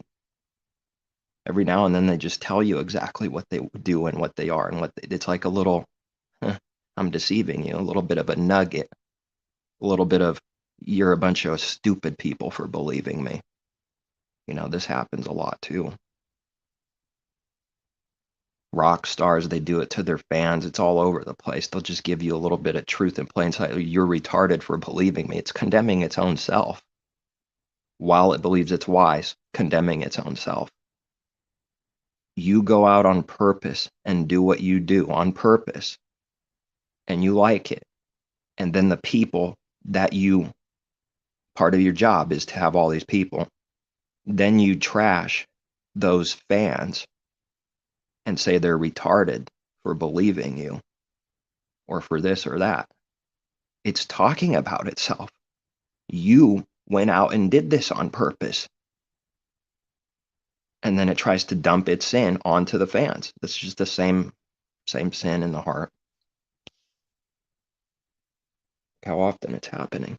Why? Because it cannot look at itself. That's why. It has to blame someone else. Then it does a masquerade and makes it look like what they did is wisdom when it's total foolishness. Why does it make it look like wisdom? So it doesn't get caught that it's a fool under the Creator's judgment. It takes its sin and tries to reconstruct it because it can do nothing about the judgment. Can't stop it. And try to package it and sell it as wisdom when it's actually being judged by the Creator for its sin. No one could believe this unless they were seeing it. Who would believe that? That's insane to this world. I'm talking about their mind. Nobody believes their mind can be seen for what they're doing for real, and their heart is seen for what they do. No one. You just touched something real by speaking the truth, which exposes the real sin. That just touched the truth. That was their cover. That was their clothes. That was Adam and Eve's cover. Their religion, their doctrine, whatever it is, it's keeping them covered in their own mind. In the meantime, it just believes its own lie. And like you see these people, a little bit of truth hits them, and for just a split second, you see the reality. And you see their destruction and sorrow for like half a second, and then they, like a snake, like the image is put right back on. It's freaky. You're the problem. You're the problem now for just being I am what I am. What's wrong? Are you depressed all the time? What's wrong? What's wrong? What's wrong? Wrong. It's talking about itself. Apparently, it's never seen what peace is in reality. There's no arguing with them. There's nothing you can do. They're ready to fight you and destroy you. So you just have to let it be. They do no wrong at any time. If it's flipped back on them, they'll rage.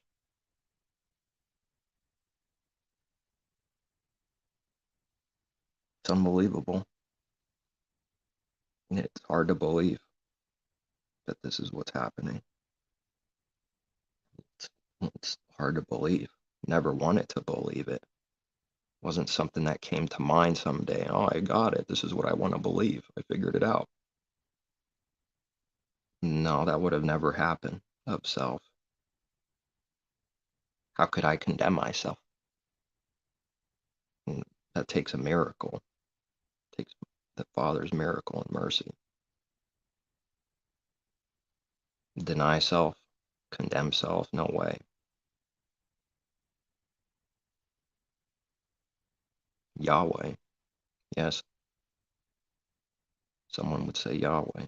Not no way, Yahweh.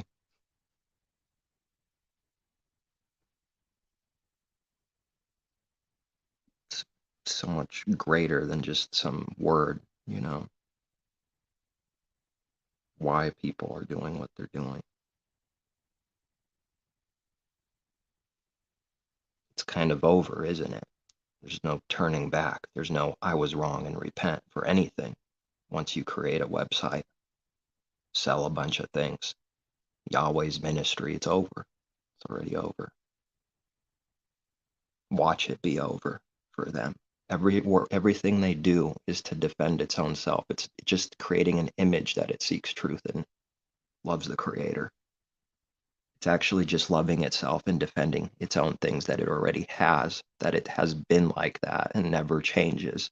And then it just does everything to slander and attack anything that is touching it, which is a threat. Truth is a threat to the false. It's only going to defend itself. That's what it's really doing out of the heart. That's it.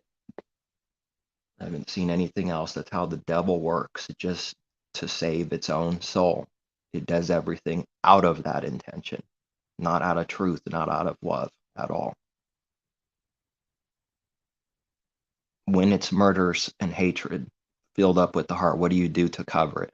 You start by going, I love you, I love you, I love you, and I just want to tell you how much I love you, I love you, I love you, I love you. That's what you have to do. Those are some of the most dangerous people ever that constantly say, I love you, I love you, I love you to your face. They do it in the movies. I love you. And it's like so obvious. It's doing it because it's filled up with hatred. They hate you. That's what just translation 180 flipped. I hate you. I hate you. I hate you. It says I love you so that if someone says something, that's what I said. It's what I said, which creates an image in the sky. I said I love you. Now no one can condemn me. No one can point the finger to me. I'm God. I sit in the lukewarm throne. Not to the left or right, I'm in the middle because that's where it's least condemnation from people and judgment. To where I can sit in my throne room. On my right are my servants, on the left are my servants. I am God Almighty, in the lukewarm, of which Messiah vomits out. Only working out of self, that's it, and defending self.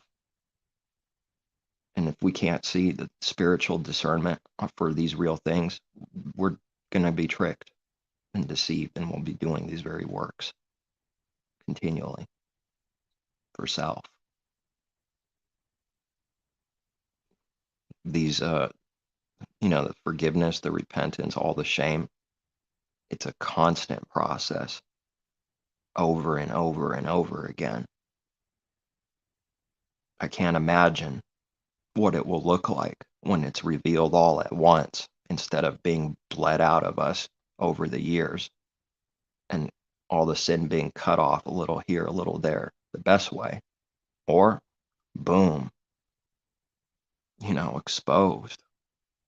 All the shame in the world at once. I don't know what that would look like because, even a little piece of shame is shameful. Someone's too prideful to think that they're not going to be caught in sin or never need to repent. Even a believer, until they start figuring it out that it's true for them too.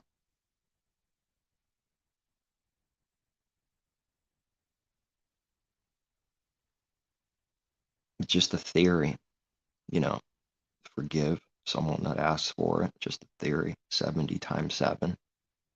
I wonder why Messiah is saying that. Maybe it's because they would sin.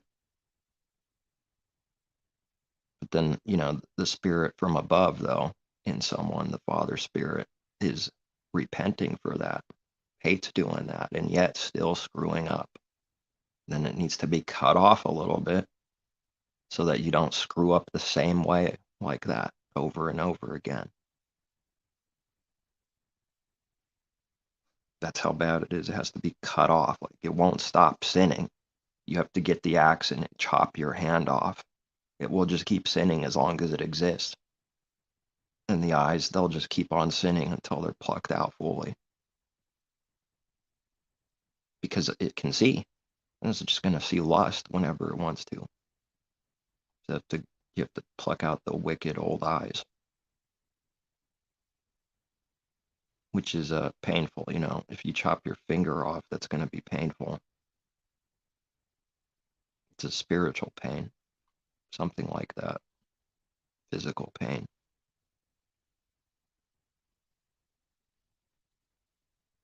Until a believer's perfected at their end, which is not what the devil wants to hear. It's not good news. That is not good news for the enemy.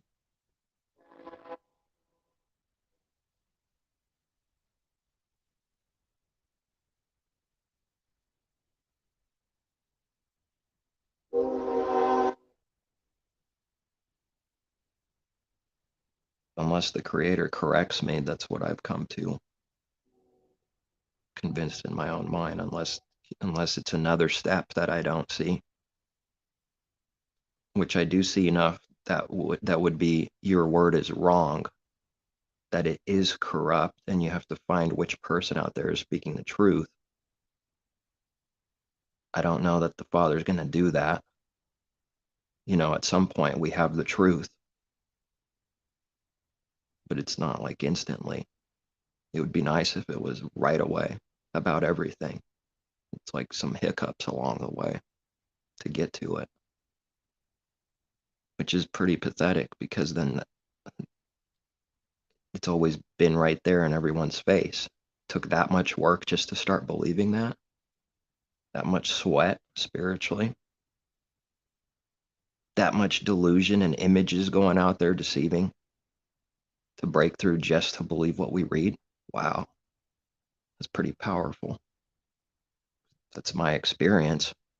It wasn't easy to really believe that it is like what we read pronounced like that.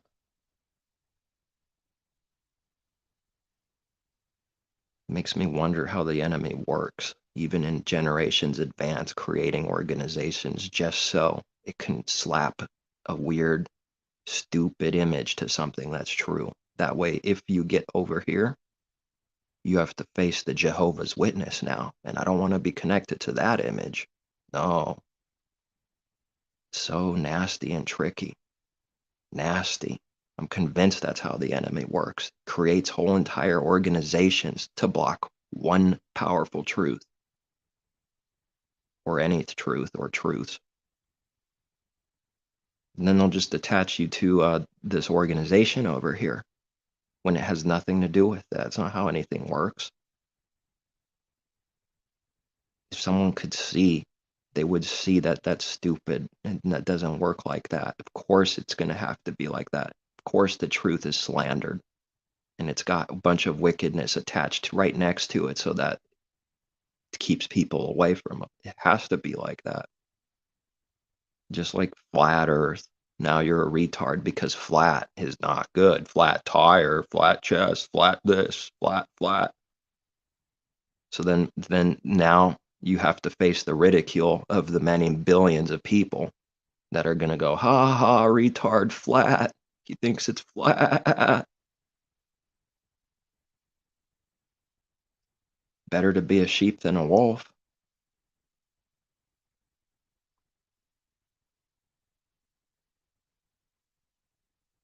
It's funny, people call themselves what they are.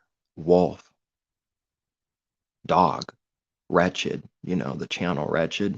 There's quite a few of them that just like Here, this is what we are. I'm wretched, miserable, wretched, poor, blind, and naked.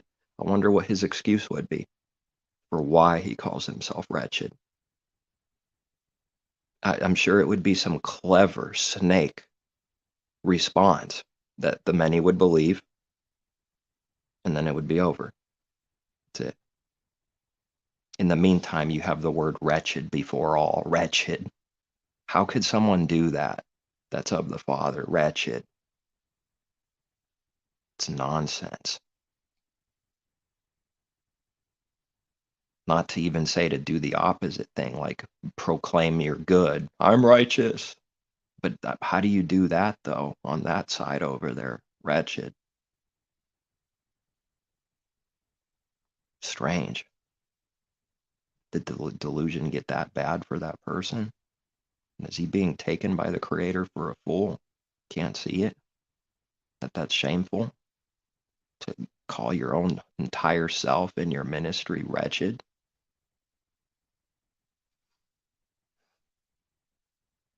I thought wretched is for the bad people, bad guys.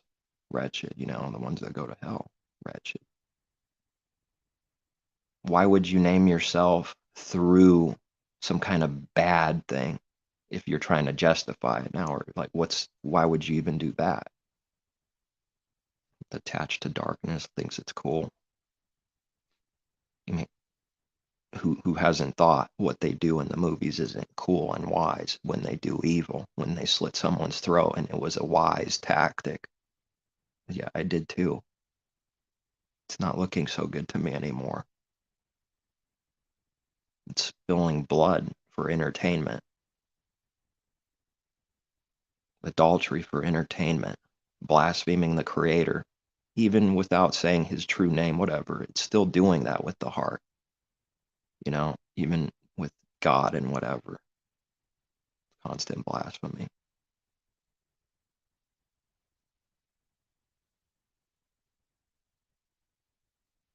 I've asked around, never got answers. After a little bit of whatever I see given back for how the Creator's name means the Elohim of destruction and misery.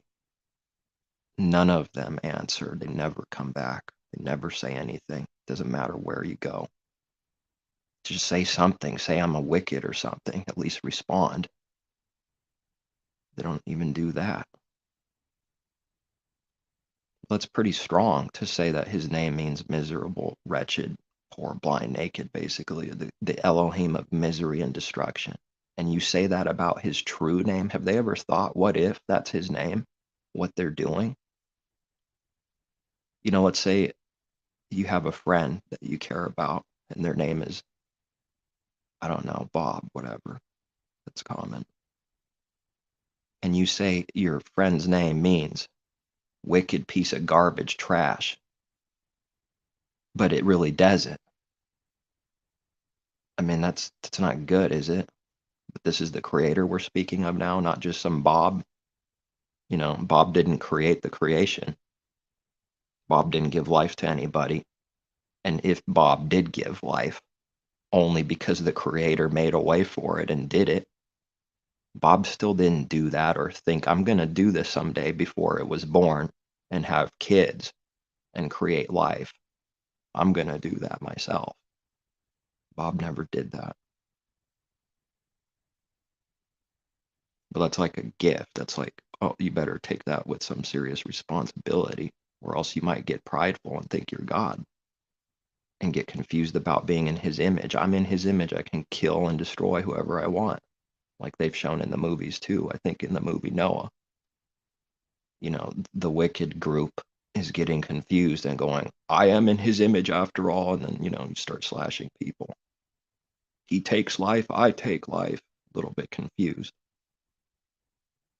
It's literally saying I'm the Creator. You can only stand and say those words if you are the Creator to even say those words.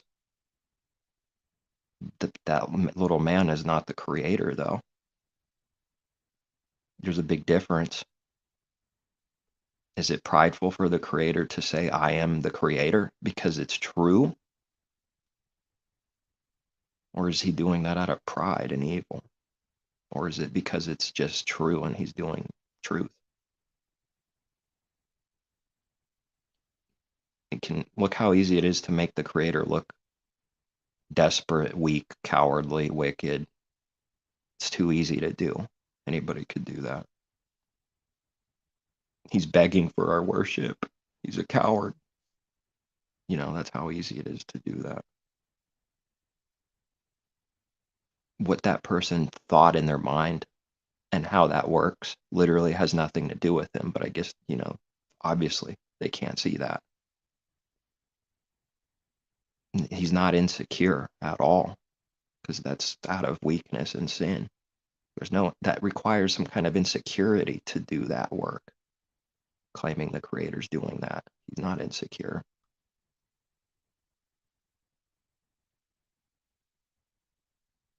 People are. The only way not to be insecure is for it to die, and then he gives us the power and strength to be whatever we need to be, and then this insecurity dies. Without him, it's already that. Some more like in deeper state of whatever, literal sin, some less, but it's all that.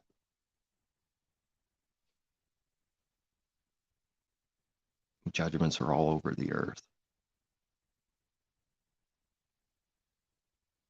Look at the judgments. One person missing from the family, look at what happens to that family, and look at the kids. They hate the dad hates that, and they're just running away, It becomes a pretty bad mess with literal destruction and misery on their mind constantly. It's a strong judgment to break a family like that. We know that the creator doesn't command to ever do something like that. But somewhere someone can pick in his word that commands to do that, right? Because it sounds a little like it, because they didn't get the understanding from above and they just read the letters.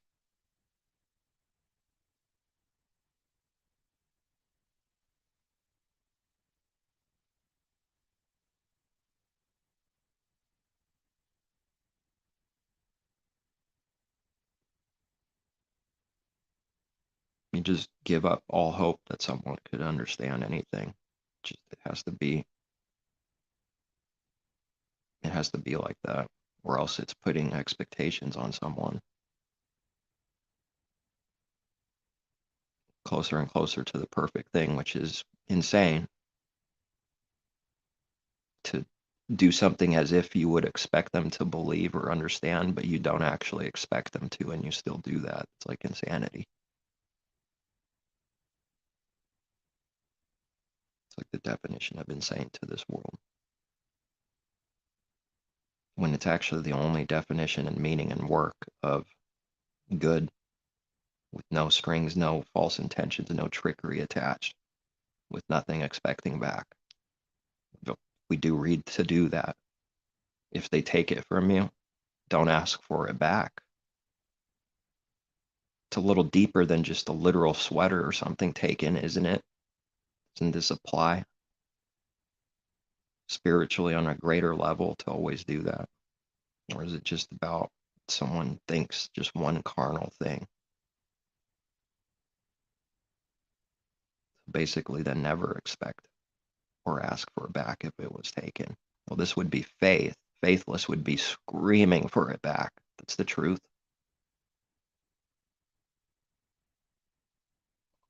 Obviously have to get built up to do that, because you believe his word, and that's the only good thing to do. Then the judgment will come on that person. Oh, it will, if someone does what's right. If we don't do what's right, it won't come on them the same way it would have. We read, they'll burn up if you do what's right. You just let them be. Don't worry about the creator judging. That's what we have to learn, which is a difficult thing to do, because revenge is the first thing someone wants to do. Revenge is wisdom. If anyone hasn't noticed, in Hollywood, it's wisdom. They teach you that. It's wisdom. Smart. It's justified now. All that bloodshed it does now is the exact same bloodshed that the person it condemned does. It is the same person. And no better. Throw your stupid, worthless little clothes floating off a mountain in the wind. That's its little cover right there. Justified all that evil and bloodshed. None of that's real. It's the same person in reality. Murderous, hateful, revengeful. A tiny little cover, though. It's like, oh, it's okay now. This is wisdom. This is good. And you see that over and over and over and over again. Yeah, it might affect someone.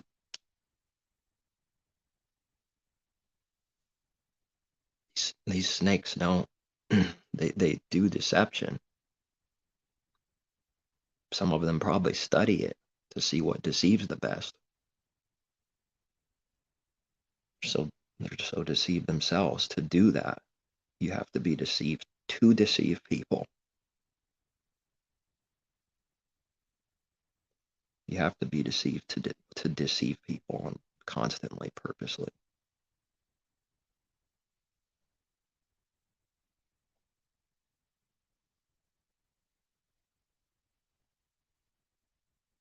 It's a strange thing to hear someone say over and over and over again. Root word this, root word that, root word this. But if you look into the root words, and it doesn't mean misery and destruction, but they say it does. They break their own words.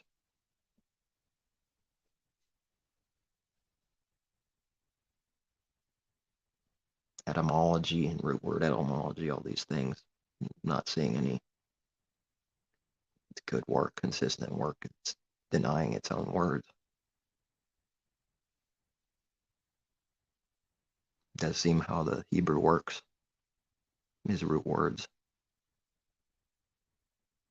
And it's way more complex than I can understand now. But I've learned a few things that I didn't know. And they're simple. But I suppose if you knew 1,000 things all at once, it's complicated in that way. But each individual thing is not complicated.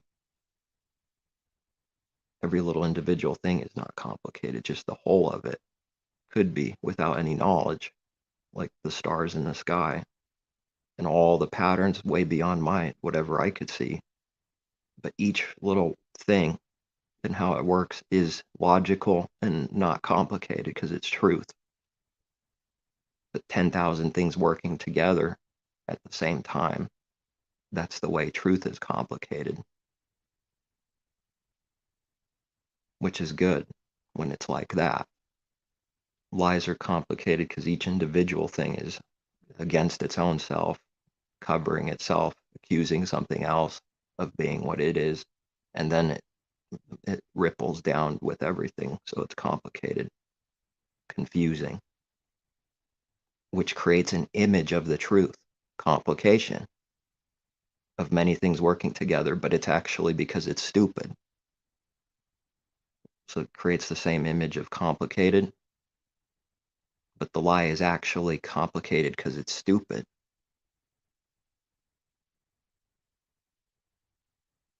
I've asked not to wake up sometimes because of this. Just kill me already. And then finding out, maybe that wasn't exactly the best thing to say.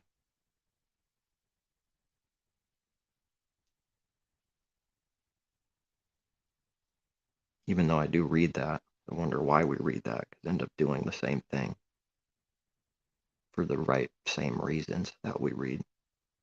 Just kill me already. Your way is impossible. Forget it. What do you want with me? I'm going to try to run. But then he reminds you that you can't run and you already know it. And plus that's cowardly and that's evil. So you're stuck. And he already shows you if you go back to whatever wickedness, sin, it's death. Can't do that. Don't want to do that for real, but because of certain things, sometimes these thoughts come.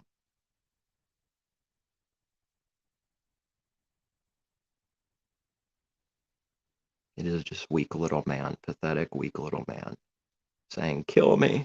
I can't handle it. I'm a coward.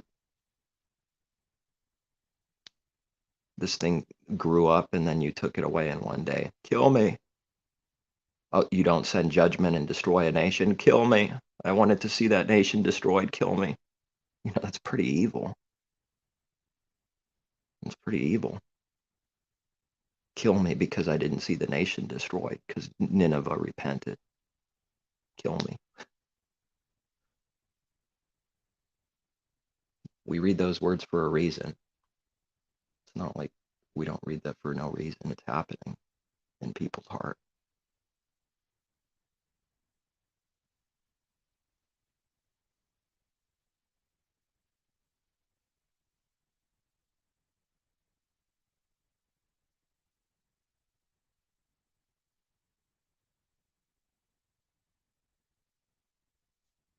Everything has a reason, and I'm confident that there's a reason that would make sense if it was known and given.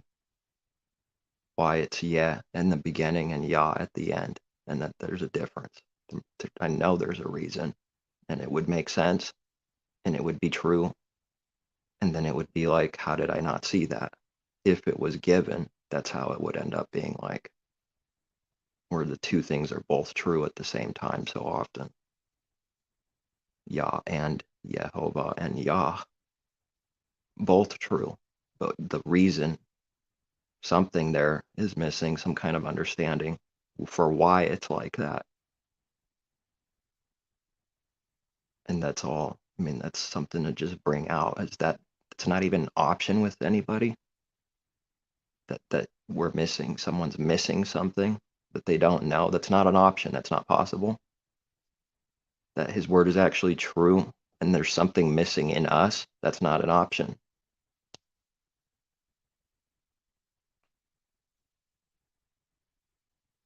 That's the only option there is. That's the only problem there is. That's what the answer is every time. It's something we're missing, something we're doing wrong. And since the world, what are you going to do? Google it? This world doesn't love truth. You start literally not trusting it anymore, not counting on it anymore. It has to come from him.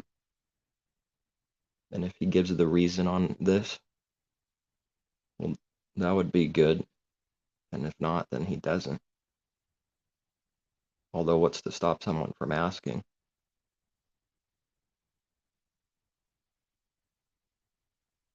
We know the problem for that. Someone doesn't want to ask because maybe they're afraid of the truth, which would contradict their lie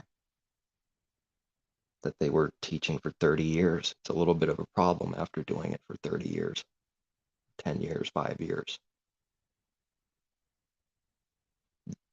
The only way I know is hopefully whatever it is that's wrong is only wrong for not too long until it's corrected. It's a little scary if it's been wrong for 30 years. I don't know how someone could come back from that, and repent for anything. It doesn't matter what it is. So the doctrine of hell, 30 years wrong on this, wicked hell. How do you come back from that? How do you repent? Because of pride standing there at the door. It's far from denying itself and repenting. Plus, it told people. Oh, it sold books. Who knows how many thousands and millions it's deceived? How could it? It can't turn back now. It has to continue its delusion to death. Repenting would be death. That is the answer. But now that's a death to someone. So, something to meditate on for self, to meditate on. What if I don't come back from something, a lie? It's a good question. What if I'm stuck in the lie we're speaking of? That's a good question for self.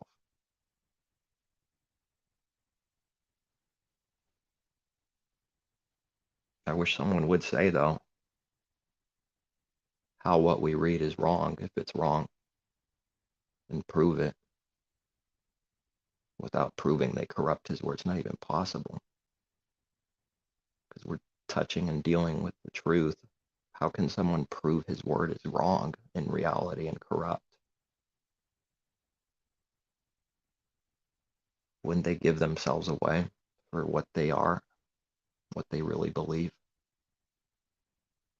Better to stay quiet than do that.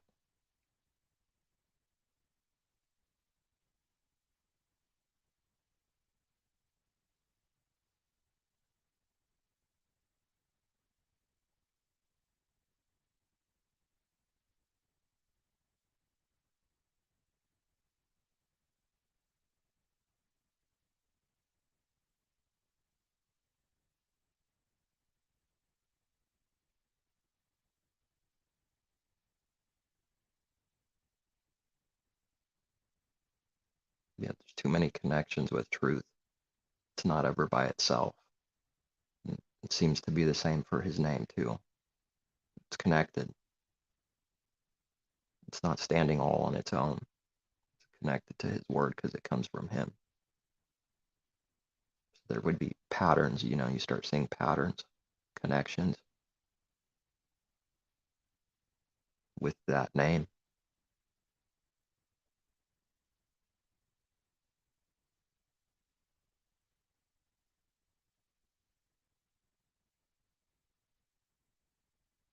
Which is like just tossed in the wind.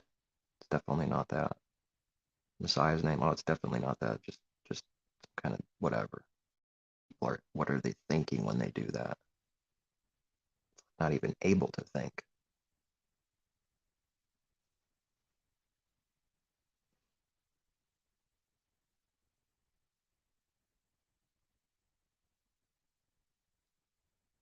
Let's someone that maybe that says no, it's not that. Pretend it is. What does that say for everyone else in the world that's like swearing that it's something else? It's a problem, isn't it? If you pretend it is that, that's the truth and the only truth for this name. Pretend it is. What's that mean for all these other things? Not looking so good. It's a pretty big delusion to face for self. Pretty scary. I mean, Messiah wasn't joking when we read about the deceiving and deception, how deceitful it is.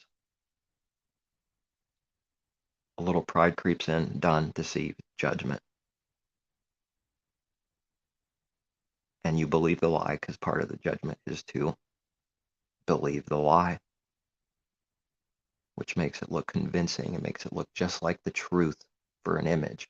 It's just as convinced for an image and convincing to people because it believes its lie. How do you convince someone that believes a lie? When, if they do, they'll just say, you believe the lie. It will never be one. It's going to be like that, a war. Maybe that's why we read about war constantly. There's no peace. That's a joke. It's always a war. It's a battle. Only be strong and courageous. Got a tattoo on my arm of a Bible verse. Okay, yeah, but that's what it is, though. It's a war. It's not just to tickle your feelings, make it sound good, look good. Look, here's my tattoo. It proves I'm righteous because I put a Bible verse on me, whatever. What's it what's it mean for reality? Never delusion, reality. His word is reality. What's it mean for reality?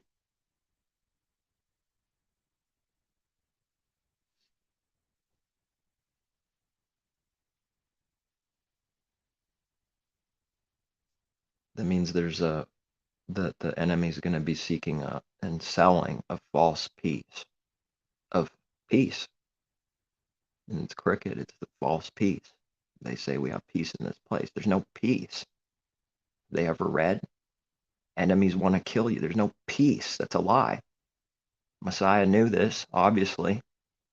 I didn't come to bring peace on earth. I came to bring a sword. I came to set a father against their son and a daughter against their mother. Yes, I came to do that because that lines up with his word. There's no peace in this place. There's no peace until it's divinely ordained from above peace, which would be a destruction before that comes. It's going to be a war. The devil's full of wrath and wants to destroy everyone, but, especially believers. So you go out in the world and it, destruction wants to come your way to destroy you. It's a war. If you have your guard down, you'll die, get wounded.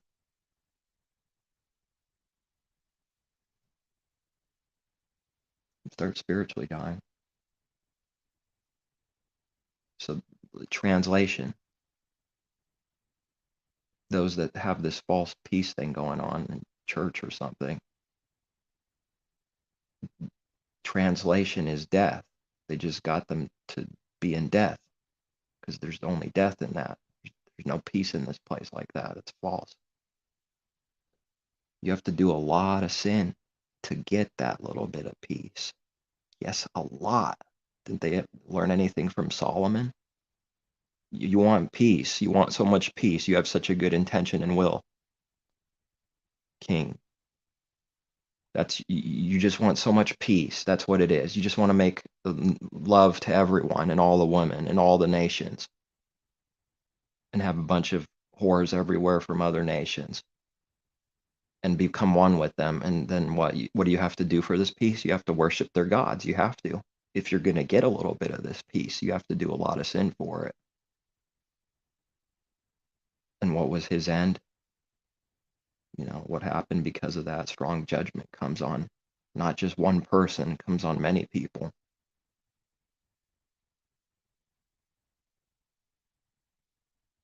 That's what you get for. That's why we read that. It's still true today. Death for those that want this false peace. The true peace that the Father gives within is completely separate and different than what this worldly wanting peace is. It's not. That's the world peace. When they say peace, sudden destruction comes.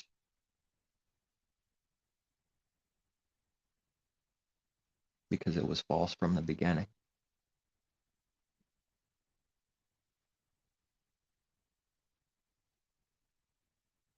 A lot of adultery, worship other gods, idols.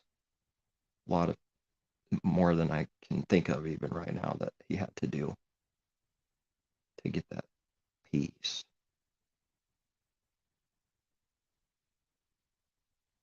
And David is, what do we read? Bloody man. Because he's a type of Messiah, because it's a war. The Messiah is fighting with his sword. Spiritual war.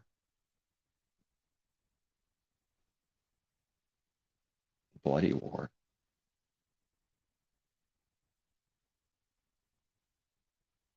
What does it look like? If it was manifested? It looks like blood. It looks like someone getting stabbed and blood coming out. That's what it looks like. The spiritual thing manifested. Spiritual things are real.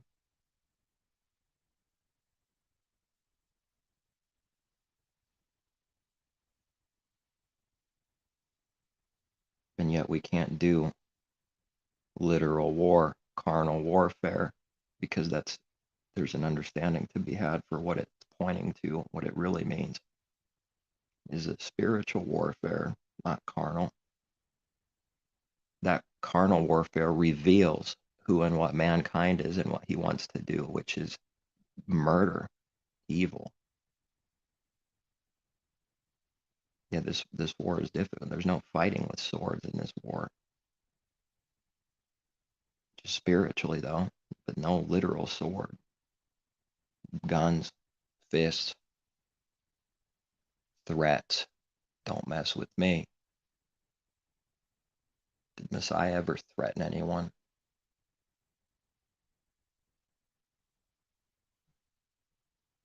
Don't think so. That's out of pride. That's out of cowardness. That's not out of faith. That's not out of doing the Father's will.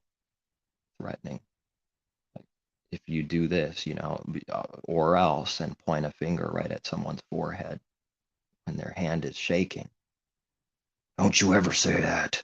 And the devil comes out of them. Then it goes from that to I got my image. I got to go back to my image. The camera's on me. I forgot. I lost it a little bit. I love people. I love them. They're not demons, tubes, demon whatever. Tube full of demons, popular thing, where even people are coming and attacking the guy. But what he did was evil. He points the finger right at the woman. What the woman is doing is evil. It needs to be said. She's digging to find dirt on someone. That's her job. That's not good.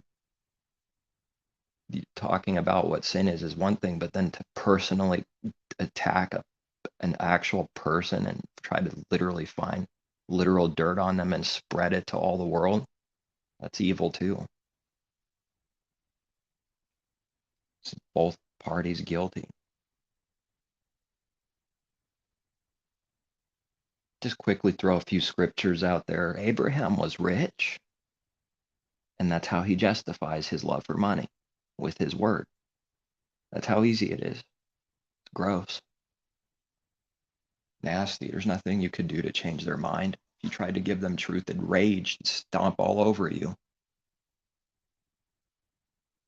They got bodyguards too, probably weapons, just in case they need to kill someone to save themselves. Justify that too.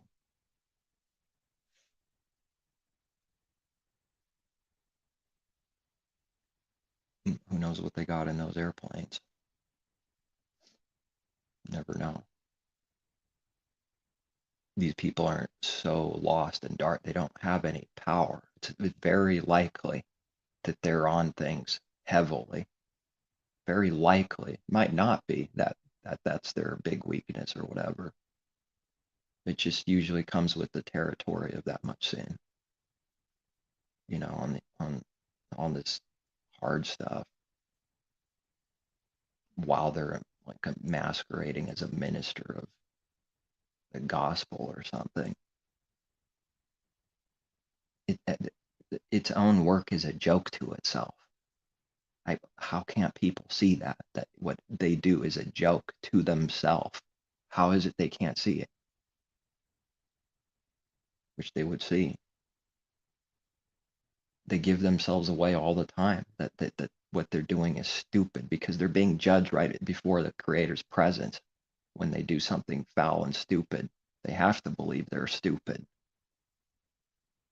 Laugh at their own selves, laugh at themselves, catch them laughing at their self because of how stupid it is.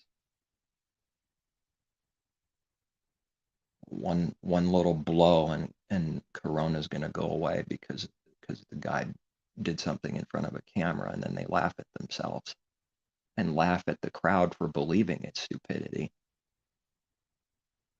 Poor people that actually believe it.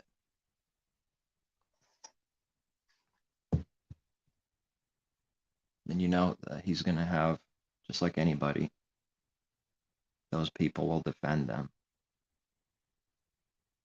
And I believe enemies know that. They know something about that.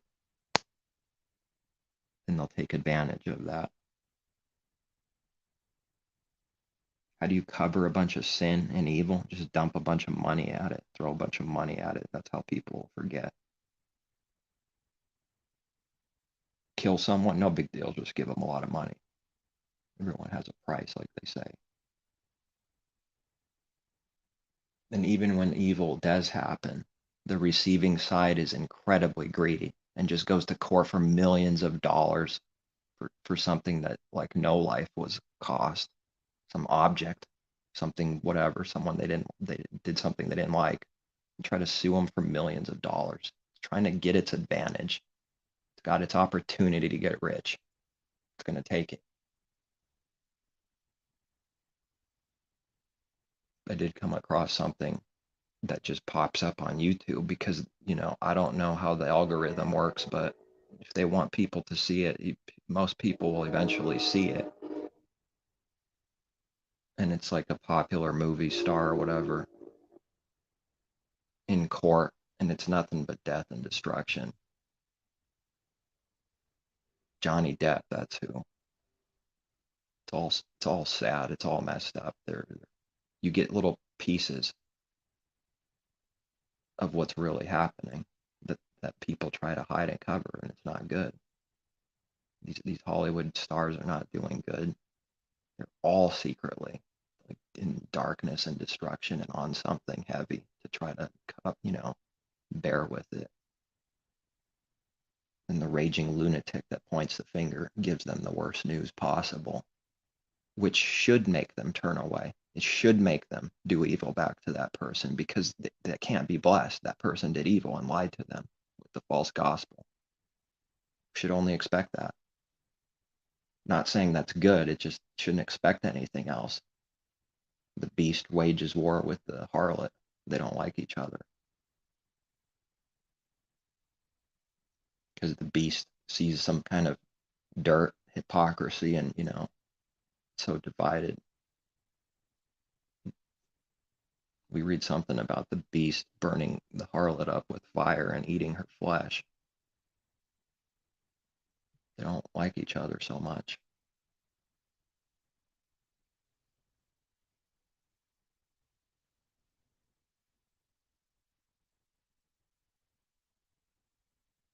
Justifying everything. Or who knows how much acting is going on before anyone, when their profession is like acting. How much of it is acting when they know they're behind a camera? You never know how much of it is hardcore acting. The professional actors talk a certain way, make you feel a certain way. They know how to do it.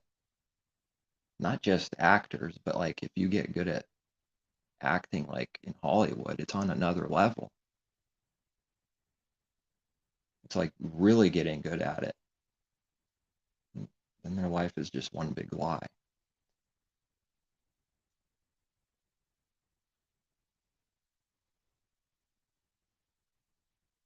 Let wrath and rage between man and woman. It's happening for a reason. Usually, yeah, in this world, it's because both parties are in sin.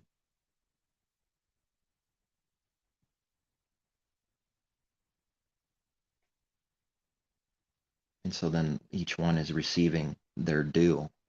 Something bad happens to them, something bad happens back to that person. It's, how does the Father do this judgment perfectly all the time, everywhere, at the same time? And he punishes up to the fourth generation. So there's a connection with sin that goes down the line too. Have to come out of generational judgment connection. And maybe after the fourth generation, the reason maybe why we read that is that specific thing for that specific generations, he like has mercy on, and it like starts over. But it's like going to be connected at least that long. But that's true every generation, though. Where does it begin and where does it stop? The four generations. Does it work like this from the beginning of creation? 4 generations now, it's not true. No, the truth is more like, where does it begin and where does it end? Well, you can't even see that. And when it does end, it begins again somewhere. Just don't know exactly where. The Creator knows, though. Good to know at least that much, that's what he does. It's always existing. If it started with this generation, then it goes on 4 generations from now. But then the next generation, that was where it started for that, and it goes 4. I don't know how he does it. Just know that it's still true.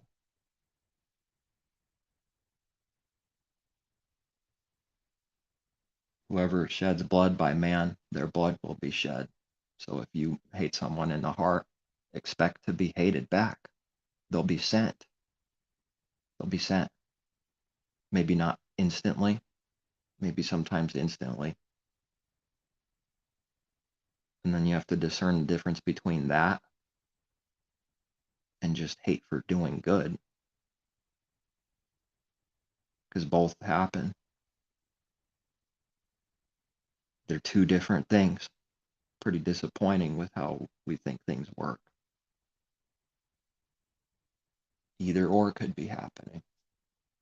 Neither one proving anything by itself. Someone gets angry at you and hates you, that doesn't automatically mean you sinned against them, but it could be, but it doesn't mean that automatically.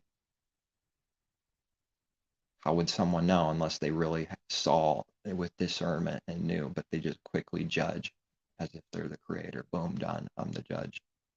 That's why this happened. And it says, don't judge me, but it judges all day long. And if not openly, secretly, in its mind, heart, judge.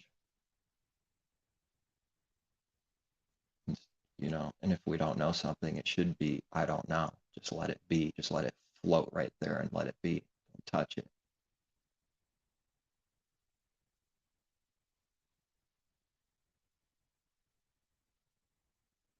Because we read the workers of darkness handle and touch things they don't know or understand.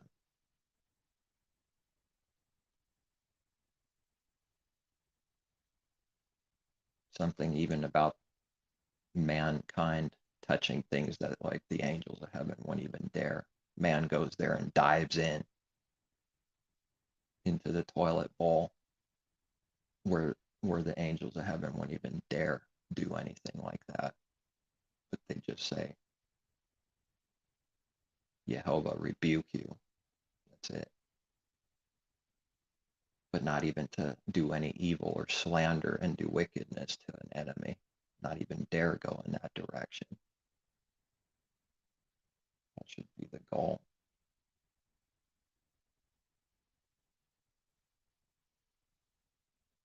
What will you receive for starting to do these good works towards enemies from the world? Nothing. Hey, there's no reward. Someone will start noticing that. Say, what's the point?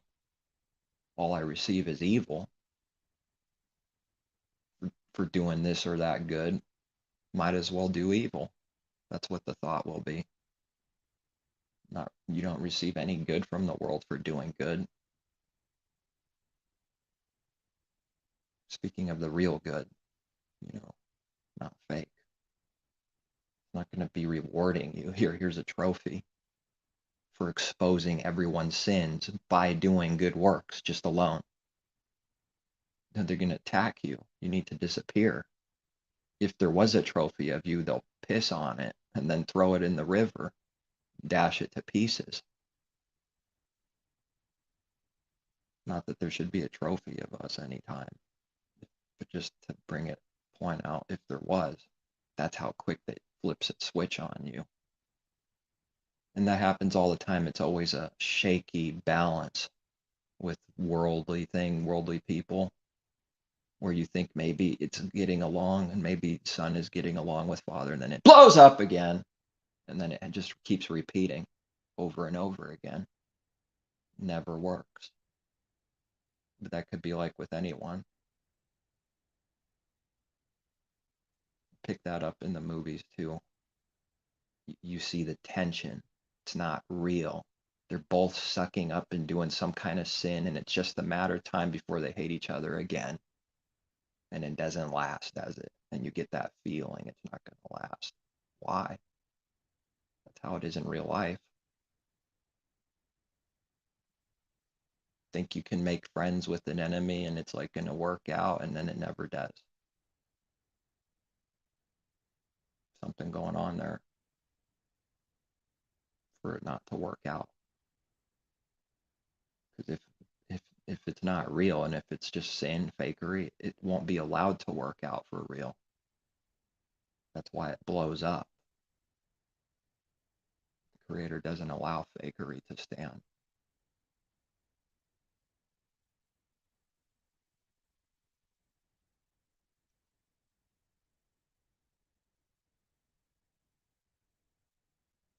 I think there's a lot of enmity between parents and their kids everywhere.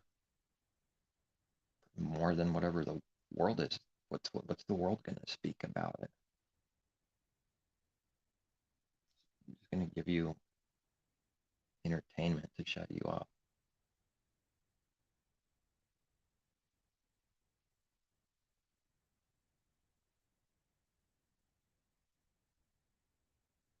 Always moving, always changing,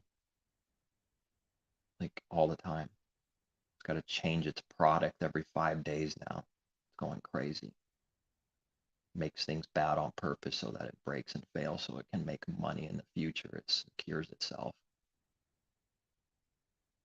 And when everybody likes something, then they change it. And it's worse, and everyone hates it now. Everything everywhere works like that. So it seems. You have to remember who's in the world making these products. Never forget who they are. People that love the world and love money. You're going to start picking up consistent things that don't make sense. You just can't do any better.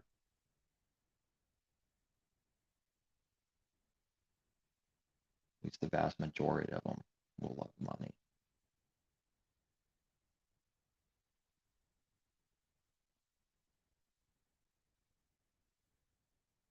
What happens if it's not on your mind?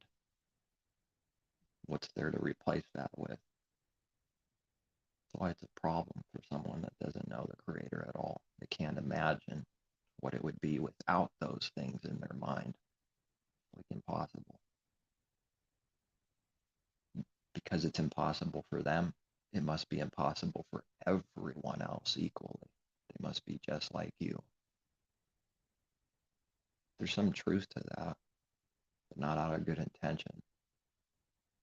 That would be everyone continually if nobody believed ever at any time. It would be. It is, has been.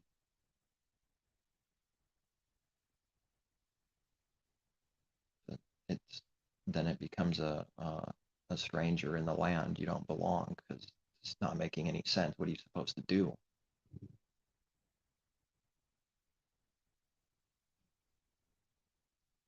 Whatever the Creator says. That's part of the way, is not knowing.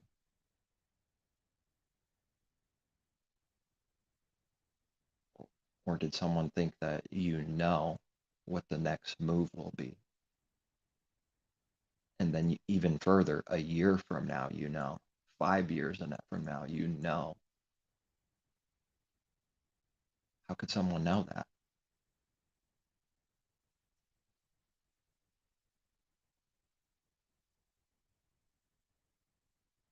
Not supposed to know. Where you create your own move and will. But if someone says they'll do this, then if it's the Father's will, then those aren't cheap words. They're saying the words because, like, oh, I need to say the words. I'm getting exposed. And then there's doing those words in the heart.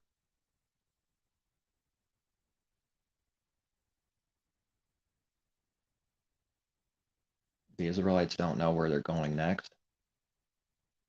They don't know the next move. Abraham doesn't know the next move.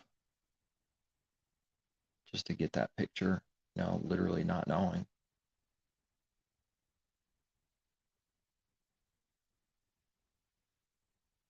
To the promised land, to the promised land. When are you going to get there? When are we going to get there? When are we going to get there? When are we going to get there?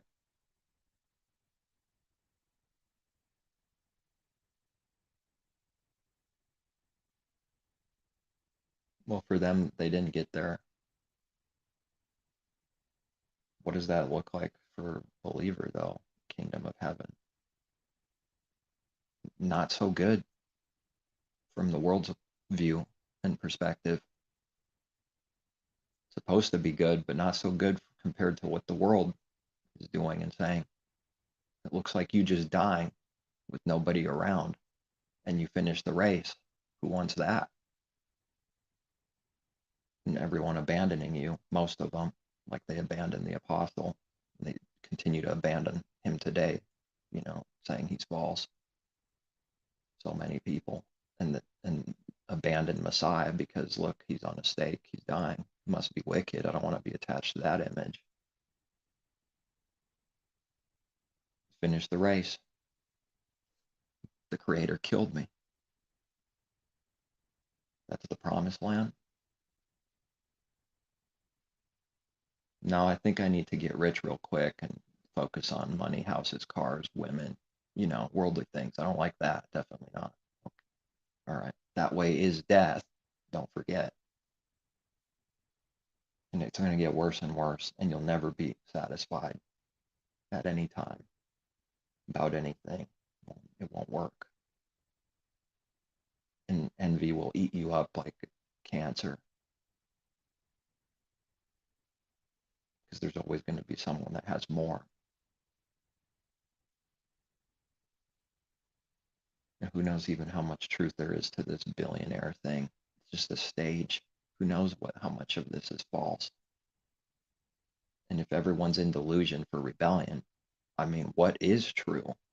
What is being done with true intentions? Anything? It's just to screw people and use you to make money off of you.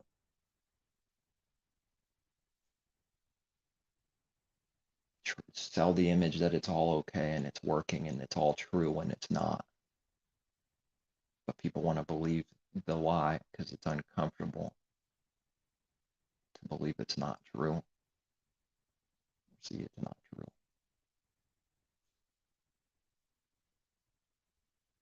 Well, it makes me wonder how many actors there are that literally wear a sophisticated mask with brush up and everything, and they don't even exist. That character doesn't exist.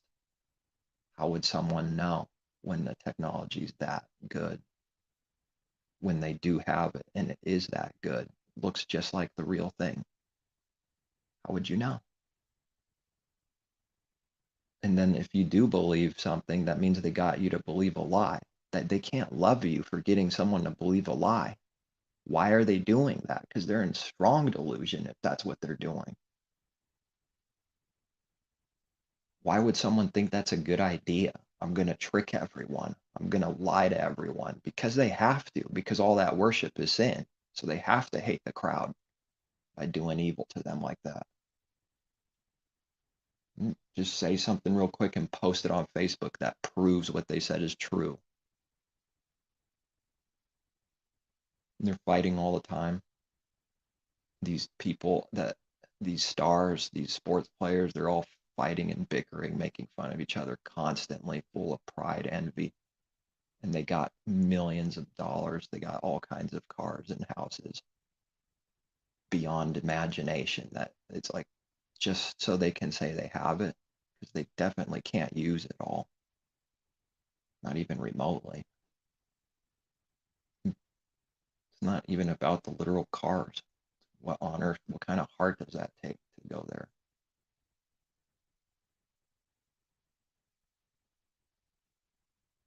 That the fathers filled them up with more things than most people ever would have in 10 lifetimes or 50. Might make someone angry that someone could sin that much and receive that much carnal goodness.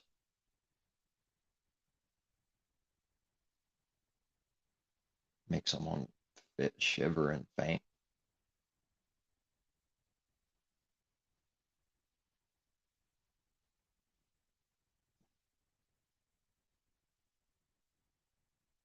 They turn on like a light switch, their image. How many times have people caught some of these people on the street with no expectations by surprise, and they're totally in debt and they can't stand anybody talking to them?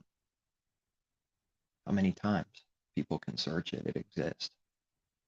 As soon as they know they're behind a camera, though, they're a brand new person. Yeah, but I wonder what's going on every second of the day inside, all by themselves. It's the Wizard of Oz.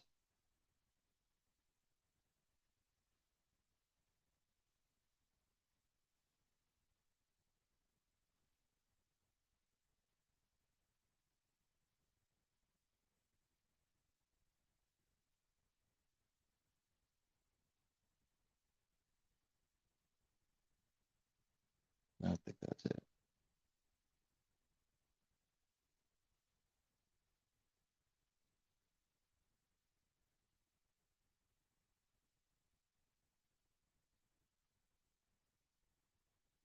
I think I noticed the market slipped a little bit, but that's not super unusual.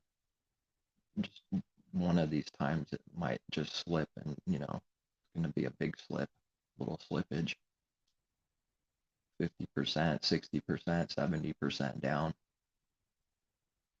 It could happen anytime, I think.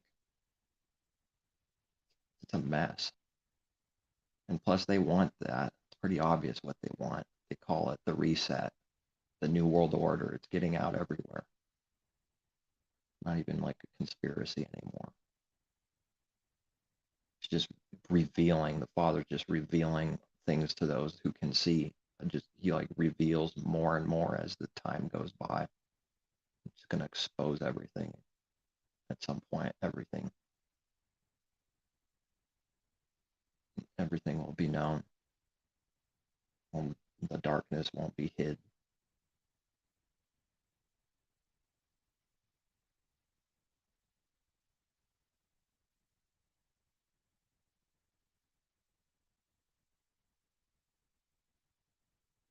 In 2022, is that when it's going to happen? Who knows? Probably soon.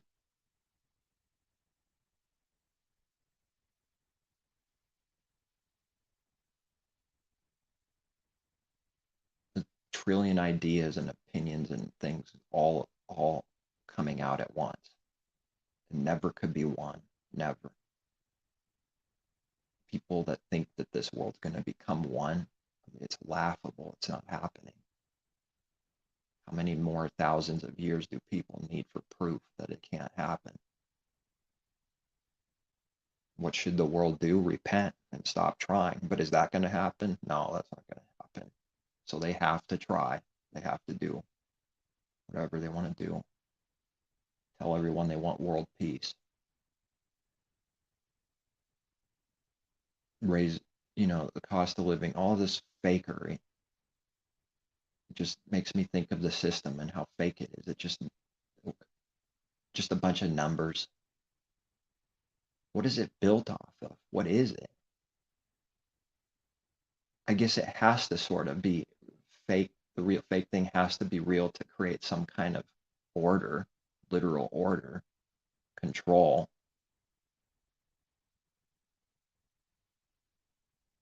Because it just makes me wonder, what if they just said, we're going to erase our debt and just wipe the numbers to zero? Just start all over, wipe it to zero. Maybe that's what they will do. Just that if that happens, then it's going to be some kind of digital thing, more control, for sure. One world currency. I mean, it's not a conspiracy. That's all they talk about. It's going to be some kind of one world currency connected to the world. Then what do they want to do? Get some kind of crazy worship, force it? Is it going to be that obvious? Could be that blind and obvious. I am God. Worship my image. Nebuchadnezzar, worship my statue. The image of the beast has always been true. How much more proof out of his word do people need that it's always been true? What do they think that is? Man creates his own image, is God, and you worship his image. Worship my image. Me. To worship that image, that statue, is to worship the king image of the man that's demanding worship. Well, maybe it'll happen again, literally like that. That's what the end will look like.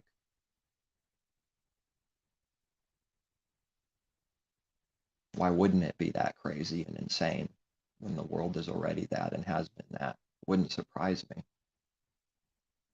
I'm the God of gods, worship me. And they get angry if you don't. They're offended, they're insecure, these kings and false, wicked. that ever have been. To kill someone for not worshiping your image is the most cowardly, insecure thing beyond understanding. That is a raging lunatic that has so much love and pride for itself and so insecure about one tiny little person not worshiping its image and doing what it says. The more someone goes in that direction, the more destruction they're in. The more control someone is trying to control with, the more destruction they're in. Desperately needs to control people. Why? Give them the truth. Stop controlling people. Desperately needs you to believe some kind of lie.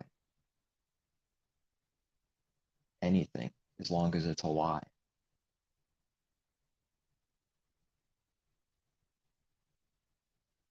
Why is the world trying to put together what it can't? The iron and the clay don't mix. It's never going to work. Never. And if you try so hard, it's going to blow up. That sounds to me like someone wanting death and war.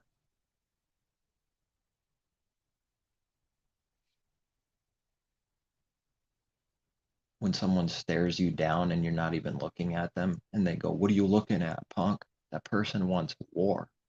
I don't care what they say. They're in a delusion. That's what they want. They just proved it.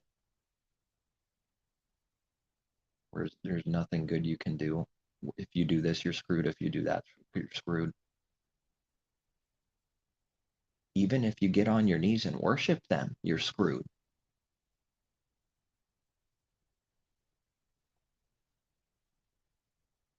That'll be taken as a mockery right away, wouldn't it? Kick you in the face.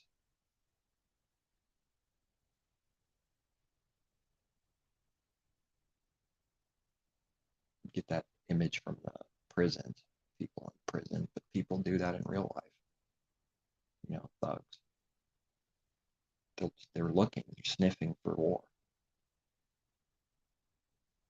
They don't have to find any actual justifiable, there's no reason or cause. They're looking for war. And if they determine that you did something bad and evil, you did.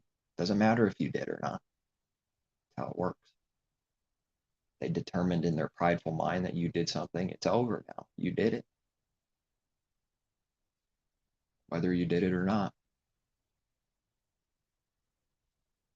All the same.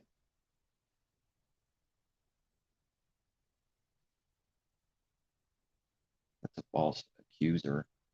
And devil means false accuser. He's always looking to accuse, wants to accuse the righteous constantly. Don't we read not to allow to give place for the devil to accuse?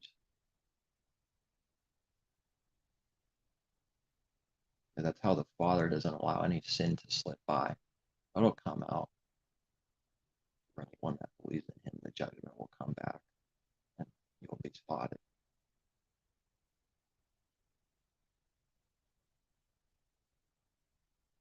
If not spotted literally, spotted spiritually. See self being guilty. And then going, why did I do this? This is wicked. Why did I do this? This is evil. That's what the apostle's talking about. He doesn't want to sin, but then he still does it.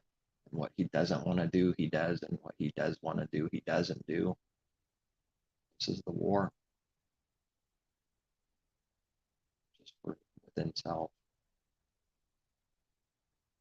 That's how vile, that's how bad the old man is. We're even wanting to do what's right and you still mess up.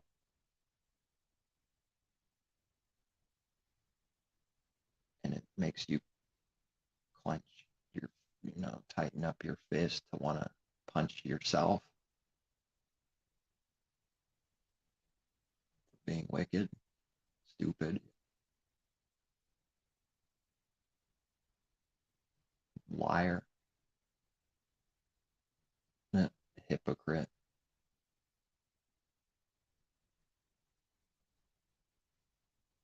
which will humble someone if it's, through that way, if it's through repentance and they're seeing it, then it's going to bring you down to the dirt.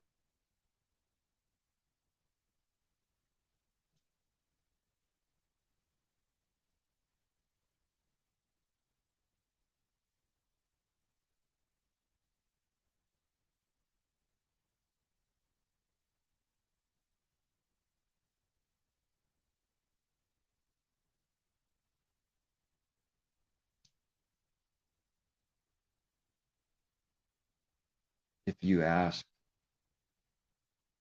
10 people and all 10 of them says the Father's name is a different name, if you ask this question, do you know that that's his name?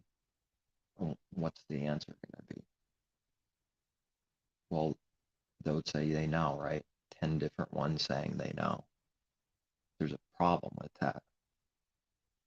And there's a problem with the truth too, because it's going to be number 11 that says I know, and it will look just like the 10. It's always going to be like that with everything, because there's no proof. There's no proof. The proof is only if it's given from above, from someone to them personally, themselves. That's the only proof, the Creator himself. If he gives something, obviously there's a problem with 10 different things saying something different and they all know. That would be proving they all don't know. But they act like they know.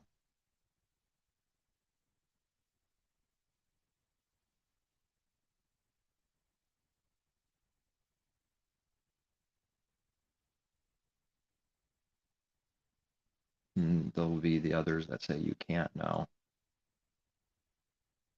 Which 180 from what we read, when is that supposed to be true?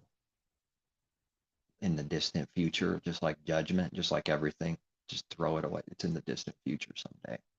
That's how you take care of that problem. It's for the future, for his people to know his name, that they will know his name. It's not for now.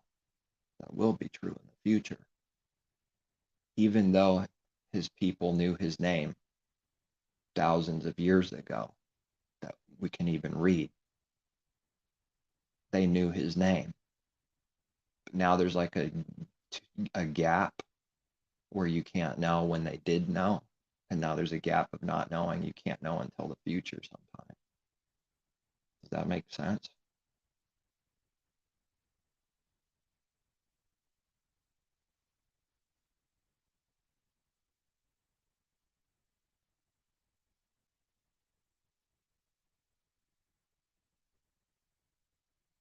I guess it just depends on what image something is attached to in someone's mind.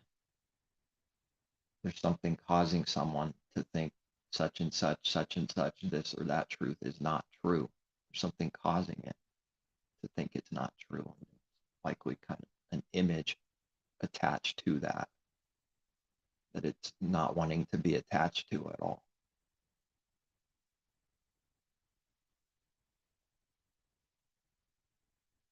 Just like not wanting to be attached to someone in prison. That's obviously where the bad guys go, right? The apostle is in prison. You don't want to be attached to that image.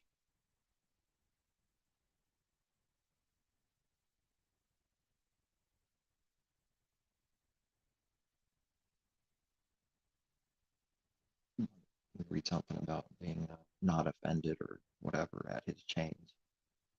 But most were, most will be. That's the reality. If something happened like that, literally again, only the truth would be true. It would be true all over again. The many would be.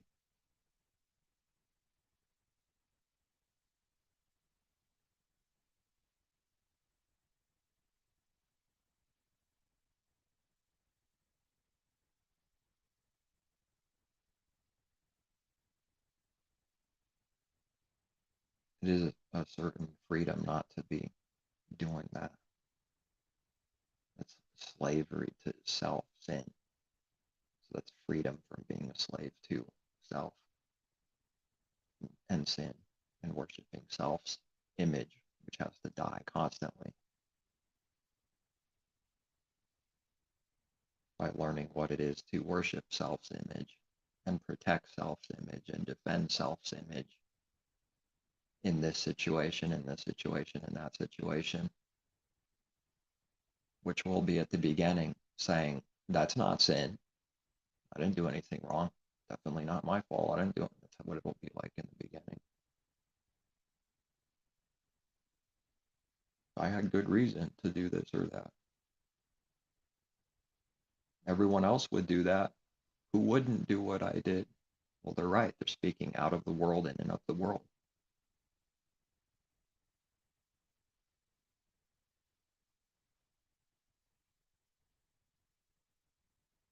Messiah wouldn't do that. That's who.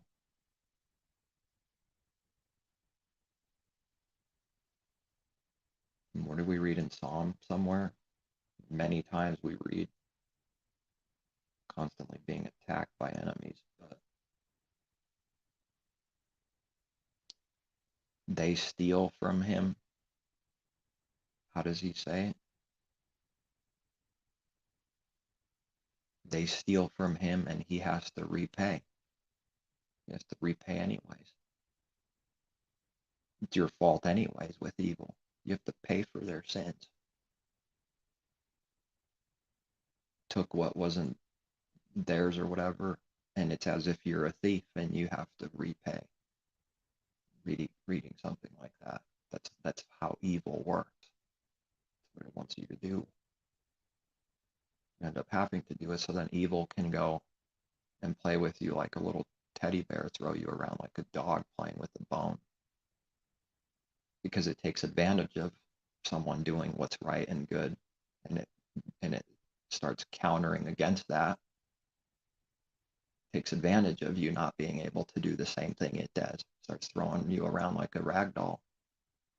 And knowing you can't do anything about it. And it takes glee in it. But just know that if that person didn't do any evil back to them, their death and misery is coming. And it's not coming 100 years from now or 1,000 years from now. Coming soon. But they'll forget why when it happens to them, and when bad things happen to them, they won't remember doing evil to that person at all. Zero. Won't even cross their mind. It'll be more like, I deserve better than this. I can't believe this is happening to me. The same thing I do to people is returning to me. And won't remember.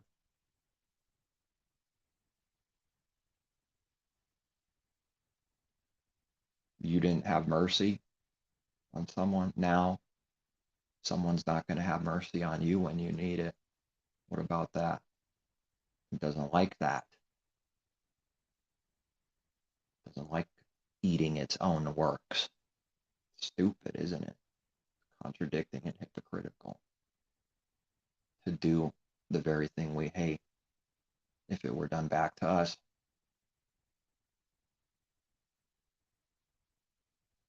One-sided. It's okay to go this way only. Just can't come back.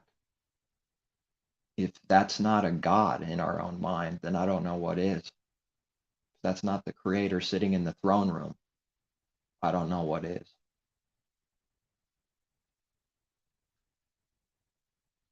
If that's not man being God in his own mind, like the devil says, you shall be as Elohim.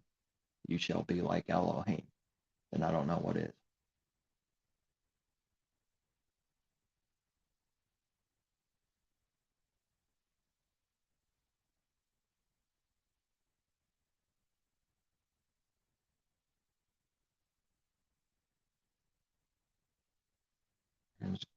It was crazy because it's so random. I came across this little clip,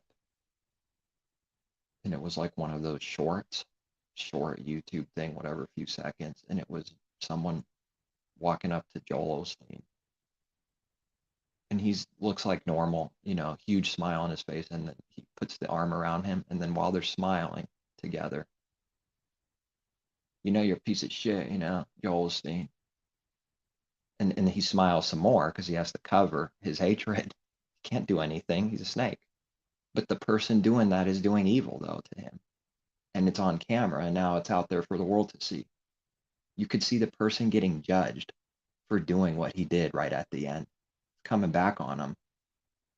Yes, it is. Even if he's right about what Joel Osteen is doing, he did evil to him. He is what he called Joel Osteen for doing that and putting it on camera and now spreading it all around. He just became what he accused for literally personally attacking and slandering and then showing the whole world potentially. And that smile starts fading pretty quickly at the end of that clip. Yeah, it's fading pretty quick because you did some severe evil. That judgment's coming back on you. And when bad things happen to that person, he's going to hide those judgments. No one will know where he is or what's going on with him because he can't let anyone know that he's getting owned by the creator. No, can't do that. It's all secrecy. Only boast when good things happen to self, or what someone thinks is good. But in there, Osteen smiles and just sort of like walks away smiling, like he can't do anything about it. This is all messed up. He's a fraud every minute behind the camera. It's just an act. People can't see it. There's no actual love, insight, or care in the heart at all. It's just a mega million business and merchandise pumping system telling people feel good stuff that they already want to hear. And his image is worshipped. It's what he wants. Who knows what his real life is like? Nobody knows. These people are good at hiding. They hide. They can't be seen. Where is that thing? Where did it go? Where did that creature go? How do they hide so quick? That's how it is. Hides and blends in, and it's like, where'd it go? Can't see it.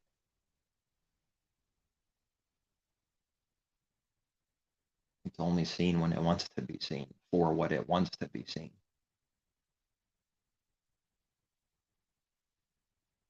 It is frightening. It's literally like the devil's servants doing the devil's works, which is a masquerade, an image, false image, fakery constantly.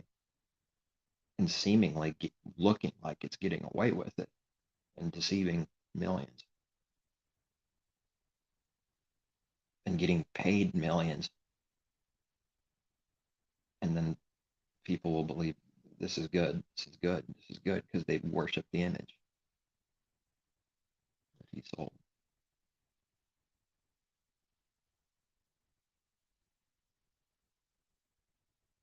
What a fine line to not do any evil to the enemy and still be able to speak about actual evil that's called sin. It's a pretty narrow line. The world, when it exposes people, it's doing evil. Therefore, if you look like you're doing something that they're doing, you're doing evil automatically. Of course, they would have to see the intentions of the heart for that judgment to stand. They would absolutely have to know where it's coming from and why it's being done.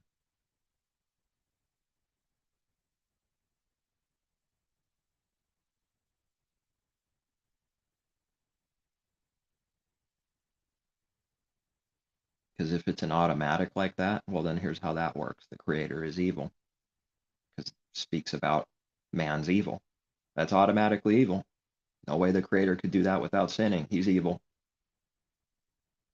Expose that pretty quick. What does it do? They'll condemn themselves. That means they should shut up and never talk. Of course, it never applies.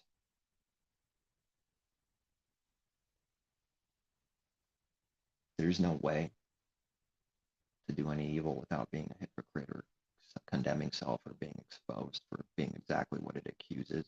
If it did evil, coming back, and it's going to be exactly what it accuses.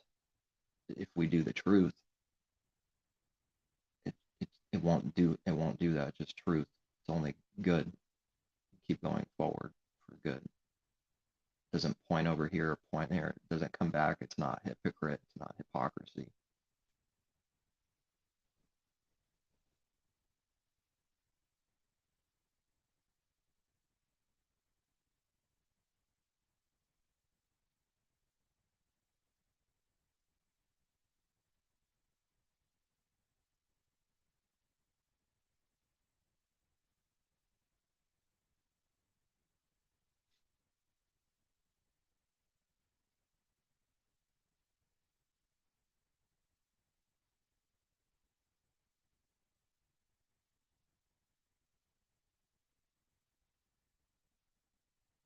I don't think maybe the second time now. That's it.